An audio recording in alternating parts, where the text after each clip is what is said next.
दोस्तों, orbital chemistry में आपका बहुत बहुत स्वागत है। मैं हूं डॉक्टर प्रदेश मौर्य और हम लोग यहाँ पर क्या कर रहे हैं, केमिस्ट्री का बहुत ही फास्ट रिवीजन कर रहे हैं। ठीक है, और आज हम लोग का टॉपिक जो है जिसका रिवीजन करना है वो है अमीन्स। ठीक है, अब हम लोग यहाँ पर देखते हैं अमीन्स में हम लोग को पढ़ना क्या है और कैसे पढ़ते हैं। तो सबसे पहले आते हैं यहाँ पर अमीन्स के बारे में जानते हैं, ये अमीन्स होता क्या है। ठीक है, और बताइए कि अमीन्स की अगर हम लोग बात करते हैं, अमीन्स जो होते हैं ये अमोनिया के ही डेरिवेटिव होते हैं। किसके डेरिवेटिव होते हैं? अमोनिया के ही डेरिवेटिव होते हैं। अगर हम लोग कोई अमोनिया यहाँ पर लेते हैं और उस अमोनिया की बात करते हैं, यहाँ से इसके एक H को हटा करके किससे हटा रहे हैं, वहाँ पर किसी अल्काइल ग्रुप से अगर हटा दिया जाए तो वहाँ पर बताइए कि ये क्या बन जाता है, RNH2 का फॉर्मेशन करता है। ठीक है, और इसको हम लोग क्या कहते हैं, यहाँ पर प्राइमरी अमीन के नाम से जानते हैं। तो अमोनिया से एक H को हटाया, R को जोड़ दिया, अमीन बन जाता है और बनने वाले अमीन को हम लोग प्राइमरी अमीन के नाम से जानते हैं।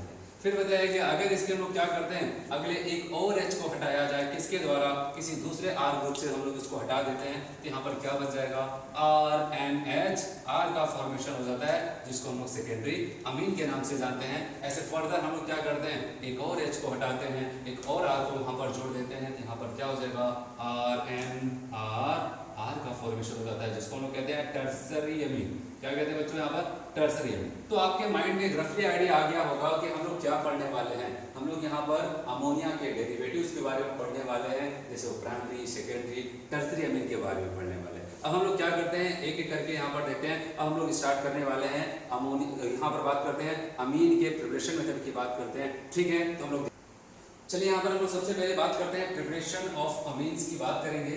और यहाँ पर किससे प्रिपेयर किया जाए, बताइएगा, रिडक्शन ऑफ नाइट्रो कंपाउंड। अगर नाइट्रो कंपाउंड का हम लोग क्या करते हैं, यहाँ पर रिडक्शन करते हैं तो वहाँ पर बन सकता है। कैसे बनेगा, मैं आपको यहाँ पर बना के दिखा रहा हूँ। बताया गया यहाँ पर मान लिया कोई नाइट्रो कंपाउंड आपका यहाँ पर ऐसे है, ध्यान देना, यहाँ पर NO2, इसी को हमको चेंज करना है किसमें, NH2 को।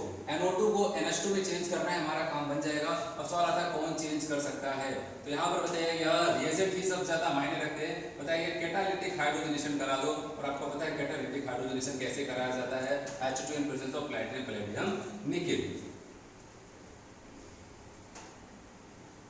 अब सवाल उठता है क्या इसके अलावा कुछ यूज कर सकते हैं। पता है अगर मेटल को, कोई भी मेटल लेके चलते हैं किसके साथ, हाइड्रोक्लोरिक एसिड के साथ लेके चलते हैं। जैसे मैंने टिन को ले लिया HCl के साथ। इसके अलावा बताया गया यहाँ पर और क्या लेके चल सकते हैं, बताया गया आयरन लेते हैं, आयरन को किसके साथ लेते हैं, HCl के साथ। क्योंकि मैंने आपको बताया कैटालिटिक हाइड्रोजनेशन करा दो या फिर किसी मेटल की रिएक्शन, मेटल को HCl के साथ ले लो।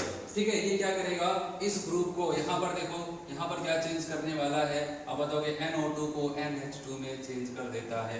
ठीक है, समझ में आया सबको।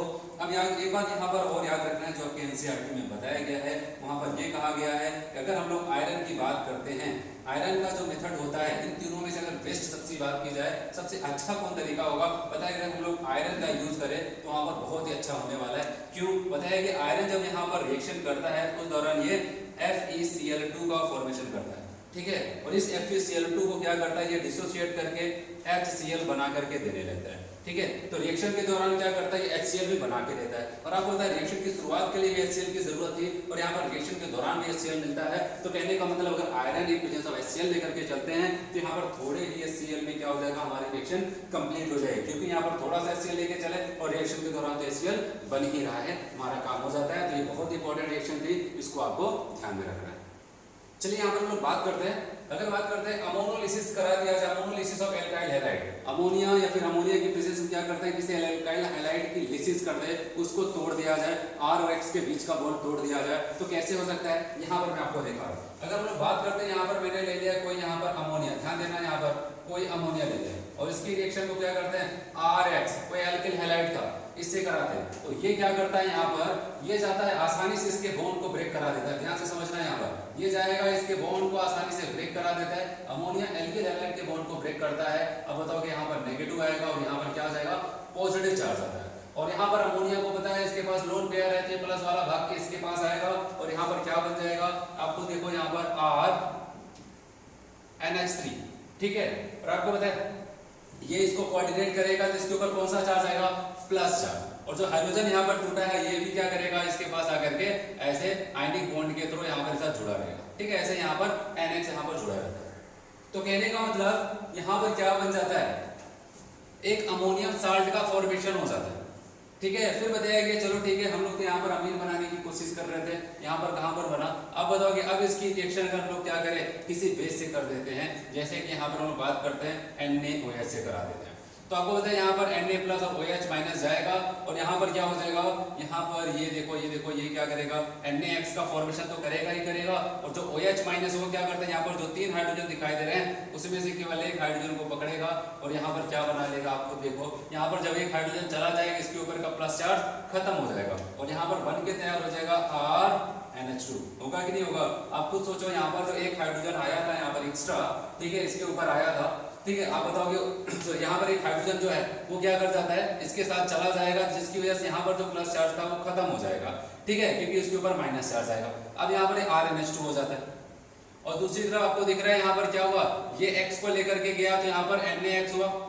अच्छा, ये OH ने जो H को लिया, यहाँ पर क्या हो जाएगा, वाटर रिलीज होगा। तो कहने का मतलब अगर हम लोग अमोनिया की रिएक्शन को एल्किल हैलाइड से कराते हैं, अमोनिया क्या करता है, एल्किल हैलाइड के बॉन्ड को तोड़ देता है, इसलिए कहा जाता है ammonolysis of alkyl halide. Ammonia की प्रेजेंस में एल्किल हैलाइड की लिसिस की जरिए तोड़ा जा रहा है। तो अब यहाँ पर जा करके RNH3 प्लस और X माइनस यहाँ पर बनता है, इसकी रिएक्शन को किसी बेस से करा देते हैं, आपका यहाँ पर प्राइमरी एमीन बनके तैयार हो जाता है। समझ में आया? अब यहीं पर हम लोग देखते हैं, अगर मान लिया यहाँ पर आपका प्राइमरी एमीन RNH2 बनके तैयार हुआ, कहा गया कि इसकी रिएक्शन फिर से फर्दर, ध्यान देना यहाँ पर, किसी एल्किल हैलाइड से कराते जाए, RX नाम का एल्किल हैलाइड था, इससे करा दिया तो यहाँ पर क्या हो जाएगा, अब बताओगे यहाँ पर, अब ये RNHR ये सेकेंडरी एमीन का फॉर्मेशन कर ले, ठीक है। अब बताइए चलो ठीक है, फर्दर एक और एल्किल हैलाइड से रिएक्शन करा दिया जाए इसकी, आगे चल के क्या करते हैं, इसकी फर्दर वहां पर फिर से एल्किल हैलाइड से रिएक्शन करा देते हैं, तो ये वाला भी H6 के साथ जाएगा और आप बताओगे यहाँ पर क्या बन जाएगा, RNR, यहाँ पर ये बन जाता है, टर्सरी एमीन बन जाता है। फिर बताइए चलो ठीक है, अगर वहां पर आपने फिर से एल्किल हैलाइड लिया, एल्किल हैलाइड लेने का मतलब अगर मान लिया वहां पर एल्किल हैलाइड एक्सेस में है तो यहाँ पर ऐसी रिएक्शन चलती रहेगी। अब वहां पर देखना क्या हो जाएगा, यहाँ पर आपने लिया टर्सरी एमीन, एक बार फिर से ये वाला बॉन्ड यहाँ पर ब्रेक होगा, यहाँ पर माइनस आएगा और यहाँ पर प्लस आएगा, और ये प्लस वाला ड्यू टू कोऑर्डिनेशन बॉन्ड इससे जाकर के जुड़ेगा और आप यहाँ पर देखना क्या बन जाएगा, अब कितने R हो जाएंगे, 3 तो था ही, ये भी जाकर के इसके साथ कोऑर्डिनेट बॉन्ड से जुड़ेगा तो यहाँ पर R4 हो जाएगा। यहाँ पर नाइट्रोजन है, नाइट्रोजन के ऊपर प्लस चार्ज आएगा जैसे कोऑर्डिनेट करेगा और X यहाँ पर माइनस में, इसको हम लोग कहते हैं टर्सरी क्वाटरनरी अमोनियम साल्ट। क्या कहते हैं इसको, क्वाटरनरी अमोनियम साल्ट। तो कहने का मतलब यहाँ पर क्वाटरनरी अमोनियम साल्ट का फॉर्मेशन हो जाता है। तो यहाँ पर आपको पता है, इसीलिए कहा गया अगर हम लोग अमोनिया और RX लेकर चलते हैं, RX आपका एक्सेस में है तो वहां पर क्या हो जाएगा, प्राइमरी एमीन बनेगा। अगर RX एक्सेस में है तो क्या करेगा, फिर से रिएक्शन सेकेंडरी एमीन भी बनेगा। फिर वहां पर क्या हो जाएगा, RX लेकर के चलते हैं टर्सरी एमीन बन जाएगा। फिर वहां पर क्या हो जाता है, अगर फर्दर है तो क्वाटरनरी अमोनियम साल्ट का भी फॉर्मेशन कर देता है। इसलिए कहा गया यहाँ पर इनको सेपरेट करना आसान नहीं होता है, क्योंकि उस बीकर में आपको प्राइमरी, सेकेंडरी, टर्सरी और क्वाटरनरी अमोनियम साल्ट बहुत सारे वहां पर नजर आते हैं। तो ये हो गया तरीका यहाँ पर कैसे हम लोग अमोनोलिसिस करके अमीन्स का फॉर्मेशन कर सकते हैं। चलिए अगला मेथड हम लोग यहाँ पर देखते हैं, कहा गया रिडक्शन ऑफ नाइट्राइल। नाइट्राइल का मतलब साइनाइड, जिसको कहते हैं CN ग्रुप, RCN, ठीक है, जिसको नाइट्राइल या फिर साइनाइड कहा जाता है। जैसे मैं यहाँ पर एग्जांपल से समझा, मान लिया यहाँ पर RC ट्रिपल बॉन्ड N, कोई एक साइनाइड ग्रुप ले लिया, नाइट्राइल ग्रुप ले लिया, फिर सवाल उठता है इससे कैसे अमीन बन जाएगा, ठीक है। अब यहाँ पर बताइए कि बन जाएगा, आसानी से बन जाएगा, कौन बना देगा, कहा गया आप H2, एक बार फिर से देखना, H2 platinum, palladium, nickel use करो। कहने का मतलब कैटालिटिक हाइड्रोजनेशन इसका करा दो, या फिर इसके साथ और कौन हो सकता है, यहाँ पर याद रखना बताया गया है लिथियम, अल्मोनियम हाइड्राइड भी ये काम कर सकता है। CN को किस में चेंज कर सकता है, वहां पर NH2 ग्रुप में चेंज कर सकता है। इसके अलावा जो आपको बहुत ज्यादा याद रखना है, बताया गया NaHG in presence of C2H5OH, ठीक है। तो सबको ये और ये वाला तो याद ही रहता है, लेकिन ये वाला याद नहीं रहता है, आपके NCERT में लिखा गया है, जिसको कतई नहीं भूलना है, ठीक है। तो यही चीजें होती हैं, खास करके NCERT में जब क्वेश्चन बनता है आपके एग्जाम्स में, कुछ ऐसे रिएजेंट्स होते हैं जिनको एरो पर नहीं दिखाया जाता है, फिर कहीं पर लिख दिया जाता है, ठीक है। तो सबके माइंड में जो वहां पर दिखाई देता है वही उनके माइंड में चलता रहता है, ठीक है। तो आपको ये याद रखना है, इससे क्वेश्चन पूछा जा सकता है NaHG C2H5OH। अगर ये कहीं पर आया तो आपको समझ जाना है यहाँ पर क्या कर सकता है, वो CN को चेंज कर सकता है, किसमें कैसे चेंज करेगा मैं आपको बता। ये सब करते क्या, तीनों में से कोई भी आपको मिल जाए कभी भी CN के सामने, नाइट्राइल के सामने, तो होगा क्या, यहाँ पर आपको दिख रहा है कार्बन नाइट्रोजन के बीच में कितने पाई बॉन्ड है, 2 पाई बॉन्ड है। पहला पाई बॉन्ड टूटा, एक H इनको मिला, एक H इनको मिला। दूसरा वाला पाई बॉन्ड टूटेगा, एक एच इनको मिलेगा, एक एच इनको मिल जाता है। अब आप खुद बना के देखो, देखो क्या बन के तैयार हुआ। मैं बताओ कि यहाँ से लिखना शुरू किया, आर हुआ। अब इस कार्बन के पास 2 हाइड्रोजन हो जाता है तो इसको CH2 लिया, फिर इनके बीच में सिंगल बॉन्ड है, नाइट्रोजन हुआ, इसको 2 H मिला, यहाँ पर NH2 हो जाता है। क्या बन गया यहाँ पर? प्राइमरी अमीन का फॉर्मेशन हो गया। समझ में आया? तो H2 प्लैटिनम पैलेडियम निकल हो, लिथियम एल्युमिनियम हाइड्राइड हो, NaHg C2H5OH हो, ये क्या करे, अगर कोई भी नाइट्राइल लेकर के चलते हैं हम लोग, उसको क्या कर सकता है, उसको रिड्यूस कर देगा, उसका रिडक्शन कर देगा, उसको हाइड्रोजन दे देगा और वहां पर प्राइमरी अमीन का फॉर्मेशन कर देगा। चलिए यहाँ पर देखते हैं हम लोग अगर एमाइड का रिडक्शन करते हैं, ठीक है, और एमाइड क्या होता है आपको पता है, RCONH2 को हम लोग कहते हैं यहाँ पर एमाइड। अगर एमाइड का रिडक्शन कर देते हैं तो क्या हो जाएगा, अमीन बन जाता है। अमीन ही बनाना चाहते हैं। अब सवाल आता है कौन इसका रिडक्शन कर सकता है, तो याद रखना है यहाँ पर कौन हो सकता है, कहा गया लिथियम एल्युमिनियम हाइड्राइड यूज किया जाता है, फिर बाद में यहाँ पर वाटर भी यूज किया जाता है। तो कहने का मतलब रिएजेंट एक बार फिर से आपको लिथियम एल्युमिनियम हाइड्राइड दिखाई दे रहा है, और ये क्या करने वाला है आप बताओगे, ध्यान से समझो, ठीक है। ये क्या करेगा, कार्बन ऑक्सीजन के बीच के बॉन्ड को ब्रेक करता है, बदले में एक एच इनको दिया, एक एच इनको दे देता है। फिर अब क्या हो जाएगा यहाँ पर, ठीक है, फिर से यहाँ पर कार्बन हाइड्रोजन ऑक्सीजन के बीच का बॉन्ड टूटा, एक एच इनको, एक एच इनको। हम लोग ऐसा तरीका देख रहे हैं कि आपके माइंड में आ जाए वहां पर कैसे कन्वर्जन हुआ, ठीक है। तो यहाँ पर मैकेनिज्म में नहीं जाते हैं हम लोग, तो आप बताओगे यहाँ पर क्या हो जाएगा, ओवरऑल एक वाटर मॉलिक्यूल यहाँ पर आप बताओगे बाहर निकल जाएगा, और यहाँ पर RCH2NH2 का फॉर्मेशन हो जाएगा, RCH2NH2 का फॉर्मेशन हो जाता है, और इसको हम लोग क्या कहते हैं, आप बताओगे यहाँ पर आपका प्राइमरी अमीन बन के तैयार हो गया। तो कहने का मतलब अगर आपको क्या मिल जाता है, यहाँ पर एमाइड मिल जाता है, इसका भी हम लोग रिडक्शन करते हैं लिथियम एल्युमिनियम हाइड्राइड की मदद से, तो इसको भी हम लोग प्राइमरी अमीन में कन्वर्ट कर सकते हैं। चलिए यहाँ पर एक बहुत इंपॉर्टेंट रिएक्शन है गैब्रियल फैथैलेमाइड सिंथेसिस। गैब्रियल फैथैलेमाइड सिंथेसिस की हम लोग यहाँ पर बात करते हैं, यहाँ पर कैसे होता है इसको यहाँ पर देखते हैं, बहुत इंपॉर्टेंट रिएक्शन है, देखते हैं यहाँ पर।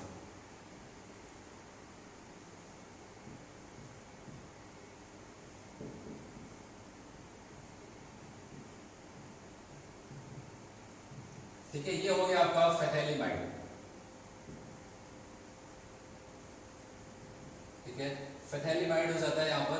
अब बताइए इससे कैसे बनाया जाए अमीन को, तो यहाँ पर बताइए कि हम लोग क्या यूज करते हैं, कोई यहाँ पर बेस यूज करते हैं, आपका वो NaOH भी हो सकता है, वो KOH भी हो सकता है, ठीक है, याद रखना NaOH KOH कुछ भी हो सकता है। अब ये क्या करता है यहाँ पर बताइए, यहाँ पर ये क्या करने वाला है, यहाँ से क्या करेगा, ये Na+OH-, यहाँ पर क्या करता है OH- एज अ बेस आता है, और बेस का मतलब मैंने कहा बेस की तरह आता है, बेस की तरह आने का मतलब क्या हो जाएगा, ये एसिडिक H को तोड़ करके चला जाएगा, ठीक है, और यहाँ पर Na क्या हो जाएगा, सोडियम के पास आकर के यहाँ पर जुड़ जाएगा।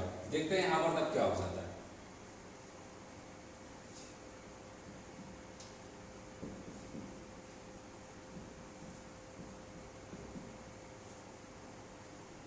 ठीक है, यहाँ पर आ जाएगा Na, ठीक है, आप Na भी यूज कर सकते हो, या फिर NaOH या फिर KOH कुछ भी यूज करो।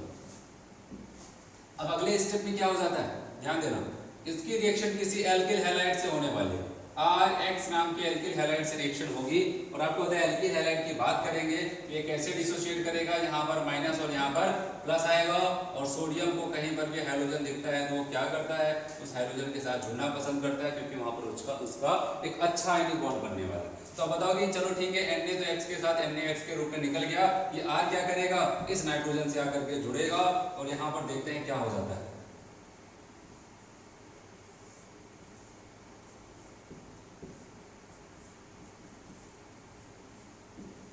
अब यहाँ पर R आके जुड़ गया, ध्यान से समझना इसको, ठीक है, हो गया यहाँ पर। अब देखते हैं अगले स्टेप में क्या होने वाला, कहा गया बेसिक मीडियम में इसके हाइड्रोलिसिस करते हैं, क्या करते हैं, बेसिक मीडियम में मतलब यहाँ पर NaOH एक्वस हम लोग यूज करते हैं, बेसिक मीडियम में हाइड्रोलिसिस करते हैं। अब होगा क्या, ध्यान से समझना, अब कार्बन और नाइट्रोजन के बीच का बॉन्ड टूटेगा, और आपको पता है नाइट्रोजन की इलेक्ट्रॉन नेगेटिविटी ज्यादा, तो ये क्या रखेगा माइनस, और इस कार्बन के ऊपर प्लस। अगर ये वाला बॉन्ड टूटा तो सेम इसी टाइप का ये भी बॉन्ड है, ये भी टूटेगा, यहाँ पर माइनस, और यहाँ पर इस कार्बन के ऊपर क्या आ जाएगा प्लस, और वाटर से रिएक्शन करा रहे हैं मतलब आपका वाटर भी क्या करेगा, आपको पता है H+ और OH- में डिसोशिएट करेगा। अब आपको पता है जहां जहां प्लस चार्ज है, जैसे कि इस कार्बन में, उसको क्या मिलेगा, OH- मिलेगा, और इस नाइट्रोजन को आपको दिखाई दे रहा है, नाइट्रोजन के ऊपर क्या है, माइनस चार्ज है, तो इसको क्या मिलने वाला है, प्लस, 2 प्लस चार्ज मिलने वाले हैं। अब मैं यहाँ से लिख रहा हूँ, इस रिंग से आपको दिखा करके लिख रहा हूँ, यहाँ पर क्या हो जाएगा, आपने बेंजीन रिंग लिखा, इससे C डबल बॉन्ड O था, यहाँ पर C डबल बॉन्ड O था, और आपको पता है इसके ऊपर प्लस चार्ज मैंने लिखा, ये बॉन्ड टूटा, प्लस चार्ज आया, प्लस चार्ज की वजह से यहाँ पर क्या आ जाएगा, OH आया, यहाँ पर क्या आ जाएगा, OH आया। चलिए आपका ये तो बन गया। और दूसरी तरफ आप ध्यान दो, यहाँ से अगर मैं लिखूँ R N, और N को क्या मिल जाएगा, 2 माइनस चार्ज की वजह से 2 प्लस चार्ज उसको मिलेगा, आपका बन जाएगा RNH2, और आप यही तो बनाना चाहते थे, ठीक है। यहाँ पर प्राइमरी एमीन आपका बन के तैयार हो जाता है। तो आपको ये याद रखना है, यहाँ पर रिएक्शन काफी इंपॉर्टेंट है, गैब्रियल फेथेलिमाइड सिंथेसिस। यहाँ पर बताइए फेथेलिमाइड लेकर के चलते हैं, पहले बेस से रिएक्शन कराते हैं, बेस अपना काम करता है, एसिटिक एच को लेकर के जाता है, फिर यहाँ पर क्या हो जाएगा, आपको दिख रहा है यहाँ पर, ठीक है, Na माइनस Na प्लस बन जाएगा, और इसके बाद ये क्या करेगा, एल्किल हैलाइड से रिएक्शन करता है, कोई एल्किल हैलाइड आएगा वहां पर सेकेंड, तो वहां पर क्या हो जाएगा, NaX के साथ चला जाए, NaX बॉन्ड बना करके R ग्रुप आकर के नाइट्रोजन से जुड़ जाता है। अब यहाँ पर अगले स्टेप में आपका ये बन गया, फिर अगले स्टेप में क्या करते हैं, किसी बेस की प्रेजेंस में हम लोग क्या करते हैं, इसके हाइड्रोलिसिस करते हैं, वाटर से रिएक्शन कराते हैं, और आपको पता चला बॉन्ड कैसे टूट रहा है, ठीक है। और इसीलिए बताया कि अब आपको पता है एक बात और, अगर बेसिक मीडियम यूज किया है तो यहाँ पर जो एसिड बनता तो है, लेकिन बेस क्या करता है, उसके एसिडिक एच को तोड़ के निकाल देगा, और आपको ऐसा भी लिखा मिल सकता है, कोई दिक्कत नहीं है, ठीक है, चाहे यहाँ पर H लिखे या फिर यहाँ पर Na लिखे। तो यहाँ पर आपको दिखाई दे रहा है कैसे प्राइमरी एमीन का फॉर्मेशन हो जाता है। अब मैं आपको बताने वाला हूँ कैसे ही आपको ये रिएक्शन देख करके वहां पर समझ लेना है कि कौन सा प्राइमरी एमीन बनेगा। चलिए यहाँ पर इस रिएक्शंस को हम लोग कुछ और तरीके से समझते हैं, जिससे देख करके ही आपको वहां पर उसका आंसर समझ में आ जाए। तो सबसे पहले मैं आपको यहाँ पर बताने वाला हूँ, देखो आपको क्या मिलेगा, यहाँ पर ऐसे आपको RCOCONH, ठीक है, ऐसे फेथाइलिमाइड मिलेगा। तो आपको करना क्या है, यहाँ पर देखना, आपको जब क्वेश्चन मिलेगा, मैंने बहुत स्टेप में बताया, जैसे कि आपके एनसीईआरटी में बताया गया था, लेकिन जब क्वेश्चन आएगा तो वहां पर ऐसे लिखा जाएगा, फर्स्ट यहाँ पर ऐसे लिख दिया जाएगा KOH, सेकेंड यहाँ पर आपसे लिख दिया जाएगा मान लिया CH3 CH2 Cl, और थर्ड यहाँ पर लिख दिया जाएगा H2। आपसे पूछा जाएगा ऑप्शन में क्या बनने वाला है, ठीक है। तो आपको यहाँ पर मेजर प्रोडक्ट आपका जो अमीन है, तो आपको यही देखना आपका अमीन कौन सा बनने वाला है। यहाँ पर एक सिंपल सा आपको कैसे देखना है, पहले तो आपको पहचानना है कि क्या आपको समझ में आया, गैब्रियल फेथेलिमाइड सिंथेसिस है, ठीक है। समझ में आया तो आपको क्या करना है, यहाँ पर देखना है, यहाँ पर जो भी आपका RX है, तो R और X के बीच का बॉन्ड तोड़ना। सबसे पहले क्या करना है, जो भी RX यहाँ पर यूज किया गया है, उसके R और X के बीच का बॉन्ड तोड़ना है। आपको पता है जो यहाँ पर R ग्रुप है, जो भी R ग्रुप यहाँ पर दिखाई दे रहा है, ध्यान देना, जो भी RX एल्किल हैलाइड यूज किया गया है, जो भी R ग्रुप है, उसके R और Cl के बीच का बॉन्ड टूटेगा, और ये R ग्रुप जाएगा इस नाइट्रोजन के साथ मिल करके क्या करेगा, वहां पर अमीन का फॉर्मेशन करेगा। तो आपको यहाँ पर किसको देखना था, R ग्रुप को देखना था, जो भी एल्किल हैलाइड का R ग्रुप होगा उसी के साथ आपको वहां पर अमीन बना देना। समझ में आया, जो भी आपका एल्किल हैलाइड होगा उसी के R को तोड़ना है, तोड़ करके उसी के साथ अमीन को बना देना है। समझ में आया। इसके अलावा जो सारी चीजें हैं वो तो सब में सेम बनने वाला है, जो कि मैंने आपको बना करके पहले ही दिखाया। यहाँ पर आप बताओगे COO, यहाँ पर ONA या फिर OK आप बना सकते हो यहाँ पर, ठीक है, ऐसे यहाँ पर। तो ये दिक्कत नहीं है, दिक्कत यहाँ पर ये है कि आपको कौन सा अमीन आपका बनने वाला है, आप उसको कैसे सिलेक्ट कर रहे हैं। चलिए मैं आपको यहाँ पर आंसर और आपको क्वेश्चन दिखाता हूँ। यहाँ पर जैसे कि हम इसी में ऐसे एरो से हम लोग देख लेते हैं, इसी में ही मान लीजिए फेथेलिमाइड है, और यहाँ पर एक बार फिर से आपको KOH ऐसे मिला, सेकेंड में आपको यहाँ पर क्या मिल रहा है,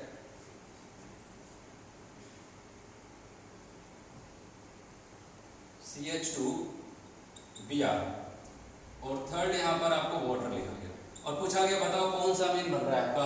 अमीन जो बनेगा ऑप्शन चार्ट बना के रख दिया जाएगा, और उससे पूछा जाए क्या बता सकते हो कौन सा अमीन बनेगा। मैंने आपको बताया एल्किल हैलाइड कौन सा, ये सेकंड वाला जो दिया गया आपका यहाँ पर एल्किल हैलाइड है, या फिर अब आपसे पूछा जाए क्या करना है, यहाँ पर आपने कहा कि यहाँ पर ये R ग्रुप को हमने सेलेक्ट कर लिया, ये यहाँ से यहाँ तक का ग्रुप हमारा R है, यहाँ से हेलोजन को तोड़ के बाहर निकाल देंगे, ठीक है। हेलोजन टूटेगा तभी रिएक्शन होगी, याद रखना। हेलोजन को पहले यहाँ पर तोड़ना है, हेलोजन टूटा तो बचा हुआ जो R ग्रुप है उसी के साथ यहाँ पर NH2 जोड़ देना है। तो आप बताओगे इसका मतलब हमारा यहाँ पर क्या बन जाएगा, CH2NH2, ये आपका अमीन बन के तैयार हो जाता है। समझ में आया सबको। चलिए एक और एग्जाम्पल की बात करते हैं, फिर से यहाँ पर सेम वही कहानी, पहले में KOH, दूसरे में यहां पर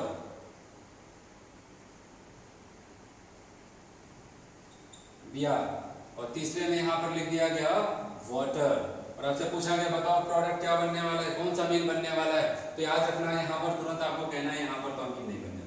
फिर आप बताओगे अरे ऐसा कैसा नहीं हो सकता है, यहाँ पर मैंने R ग्रुप का तो सिलेक्शन कर लिया, यहाँ पर हाइड्रोजन को तोड़ना था तो उसके बाद इस R के साथ अमीन को बना देना था, लेकिन आपको याद होना चाहिए, ठीक है। यहाँ पर इस बार मैंने क्या किया, ध्यान से समझो, यहाँ पर ब्रोमीन इस बार बेंजीन रिंग से डायरेक्टली अटैच्ड है, और बेंजीन रिंग से डायरेक्टली अटैच्ड है तो इसके पास क्या आ जाएगा, पार्शियल डबल बॉन्ड कैरेक्टर, और पार्शियल डबल बॉन्ड कैरेक्टर की वजह से क्या हो जाएगा, ये बॉन्ड टूटेगा नहीं, जब ये टूटेगा नहीं ये बचा हुआ पार्ट यहाँ पर रिएक्शन करने के लिए जाएगा। तो ये चीजें आपको याद रखनी है। क्वेश्चन आपके एनसीईआरटी में भी कहा गया है एरोमेटिक हैलाइड क्यों गैब्रियल फेथैलेमाइड के साथ अमीन का फॉर्मेशन नहीं करता है, क्योंकि वहां पर जो हैलाइड पाया जाता है वो बेंजीन रिंग के साथ का क्या करता है, partial double bond character show करता है। समझ में आया, काफी ज्यादा इंपॉर्टेंट रिएक्शन थी। चलिए यहाँ पर आखिरी रिएक्शन की बात करते हैं। यहाँ पर अमीन प्रिपरेशन की आखिरी रिएक्शन है और ये भी काफी ज्यादा इंपॉर्टेंट है, काफी ज्यादा इंपॉर्टेंट है। जब भी मल्टी स्टेप की रिएक्शन दी जाती है कहीं ना कहीं इस स्टेप का जरूर यूज करते हैं हम लोग, ठीक है। हम लोग देखते हैं यहाँ पर नाम है जिसका Hopman bromamide degradation reaction, Hopman bromamide degradation reaction. यहाँ पर क्या होता है हम लोग देखते हैं, बताइए यहाँ पर कोई एमाइड, ब्रोमामाइड मतलब कोई यहाँ पर एमाइड लेके चलते हैं, RCONH2 नाम का कोई यहाँ पर एमाइड लेके चलते हैं। फिर इसकी रिएक्शन किससे कराते हैं, ये मायने रखता है Br2 इन प्रेजेंस ऑफ कोई बेस है NaOH, ध्यान में रखना, ठीक है। और एक चीज यहाँ पर चलता है, याद रखना, कल को आपको ये सब रटना रहता है। बहुत लोगों को ये पता होता है कि यहाँ पर हाफमैन ब्रोमामाइड डिग्रेडेशन रिएक्शन हो रही है क्योंकि यहाँ पर Br2 NaOH देखिए, लेकिन क्या होता है यहाँ पर इसी चीज को कभी दूसरे शब्दों में लिख देते हैं NaOBr, ठीक है, NaOBr। इसके यहाँ पर आपको यहाँ पर NaOBr भी मिल सकता है सोडियम हाइपोब्रोमाइड, ठीक है, सोडियम हाइपोब्रोमाइड यहाँ पर आपको मिल सकता है NaOBr। तो ये भी आपको याद रखना है, कल को ये ना मिले तो ऐसा नहीं आपको पता नहीं हाफमैन ब्रोमामाइड रिएक्शन, इसलिए मैं यहाँ पर लिख दे रहा हूँ कि यहाँ पर NaOBr भी आपको मिल सकता है इनकी जगह पर। तो अब बताओगे यहाँ पर क्या हो जाएगा, याद रखना सिंपल सा है। यहाँ पर क्या हो जाता है, मैकेनिज्म में हम लोग नहीं जाते हैं, आपको बस देखना है। अगर आपने पहचान लिया हाफमैन ब्रोमामाइड रिएक्शन है तो मैकेनिज्म की कोई बात ही नहीं है। तो आपको क्या करना है, यहाँ पर जो CO ग्रुप दिख रहा है इसको हटाओ।